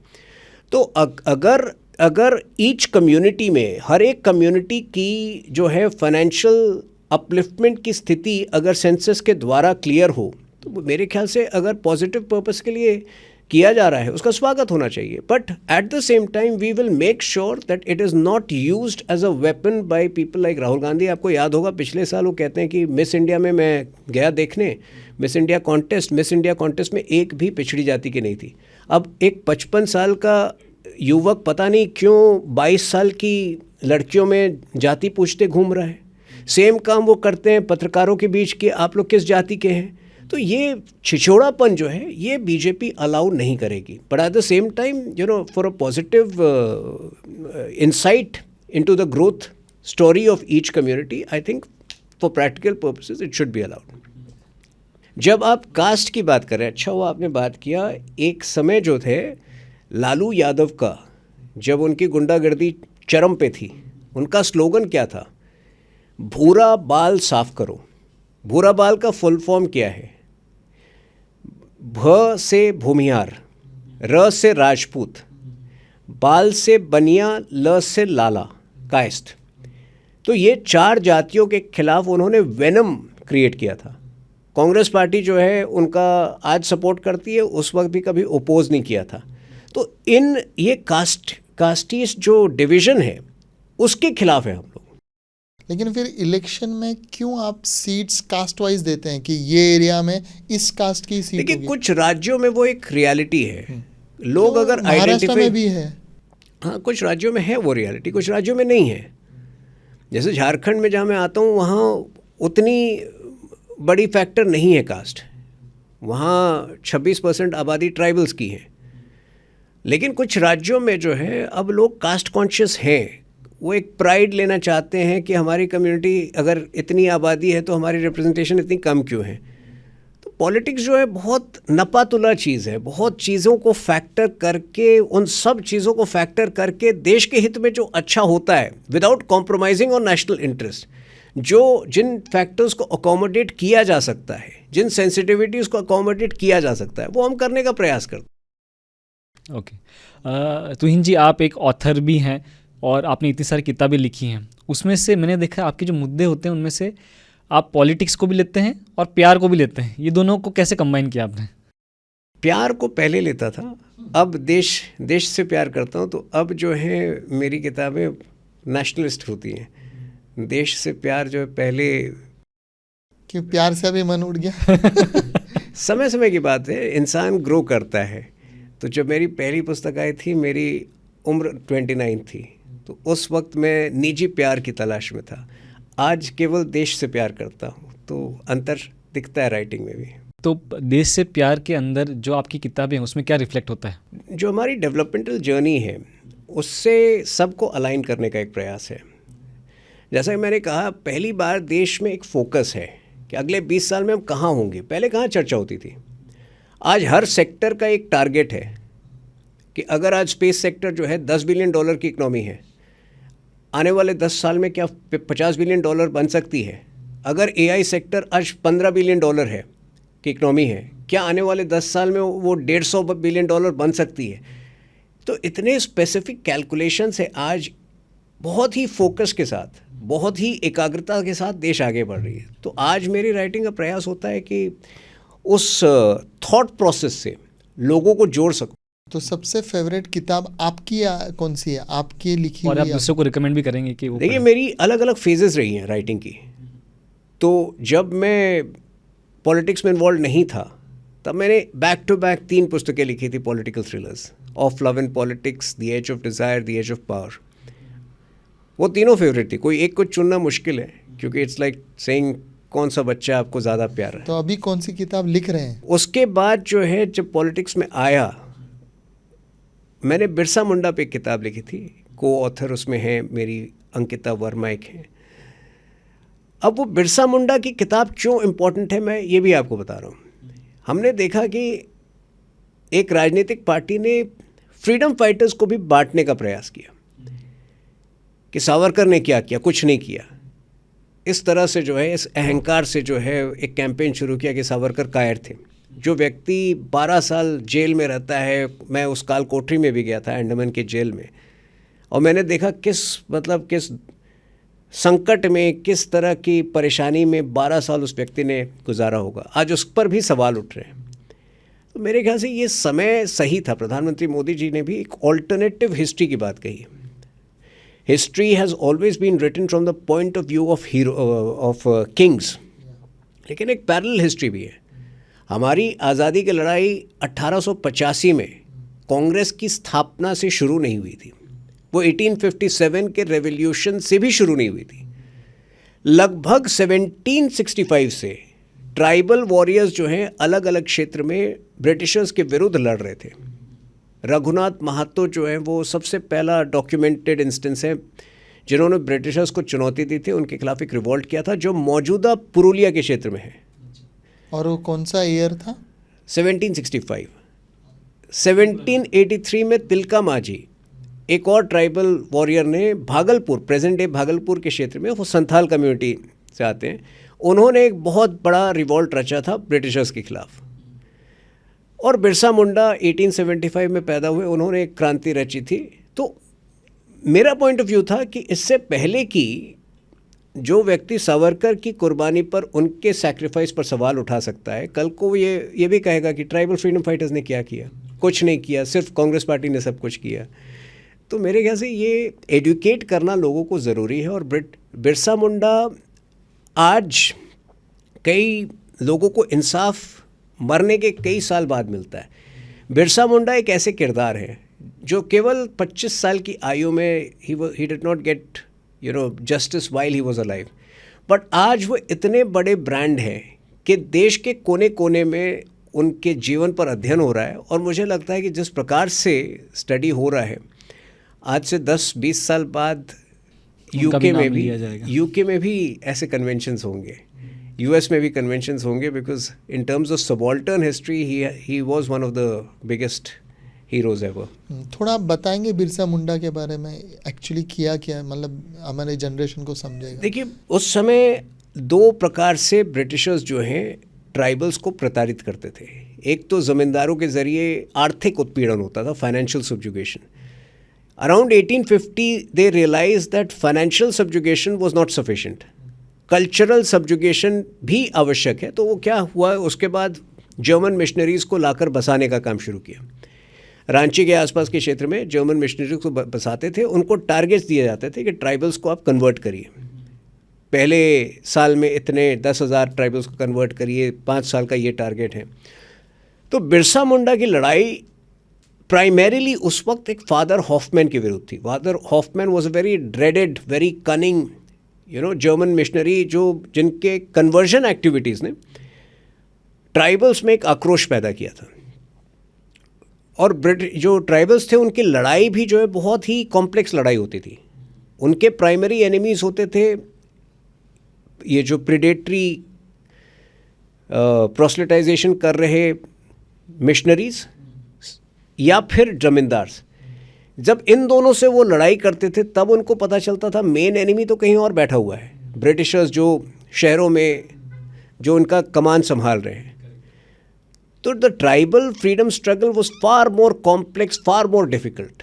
तो बिरसा मुंडा ने 1899 में क्रांति रची थी मौजूदा रांची के आसपास के क्षेत्र में, जिसमें कई 100 ब्रिटिशर्स मारे गए और उसमें उस क्रांति ने ब्रिटिश हुकूमत की नींव को कमज़ोर कर दिया था उस पूरे एरिया में। That is his. तो आपने किताब लिखी है, वो किताब लिखी है। तो आप अभी किस किताब पे अभी आपका काम चालू है? अभी इनफैक्ट मैं कोई 2-3 किताबों पे चर्चा हो रही है, विचार हो रहा है, लेकिन अभी मेरा पूरा समय राजनीति में जा रहा है। क्योंकि वो काफ़ी बड़ा रिस्पॉन्सिबिलिटी है आपके ऊपर। आपने आपको किसी एक पोस्ट में देखते हैं बीजेपी में कि कोई एक, क्या आप मंत्री पद लेंगे या कोई? हम सब कार्य करते हैं, अपनी जिम्मेदारी निभाते हैं, लेकिन ऊपर से ऑर्डर आएंगे तो ले लेंगे? नहीं, ना लेने का सवाल ही नहीं है। और इच्छा क्या करने की इच्छा है? यही जो काम कर रहे हैं, देश की सेवा करने की इच्छा है। चलो हाँ तुहिन जी, इतना समय आपका हमने लिया और आपने इतने सारे सवालों के जवाब आपने लिए, उसके लिए बहुत बहुत धन्यवाद। Thank you.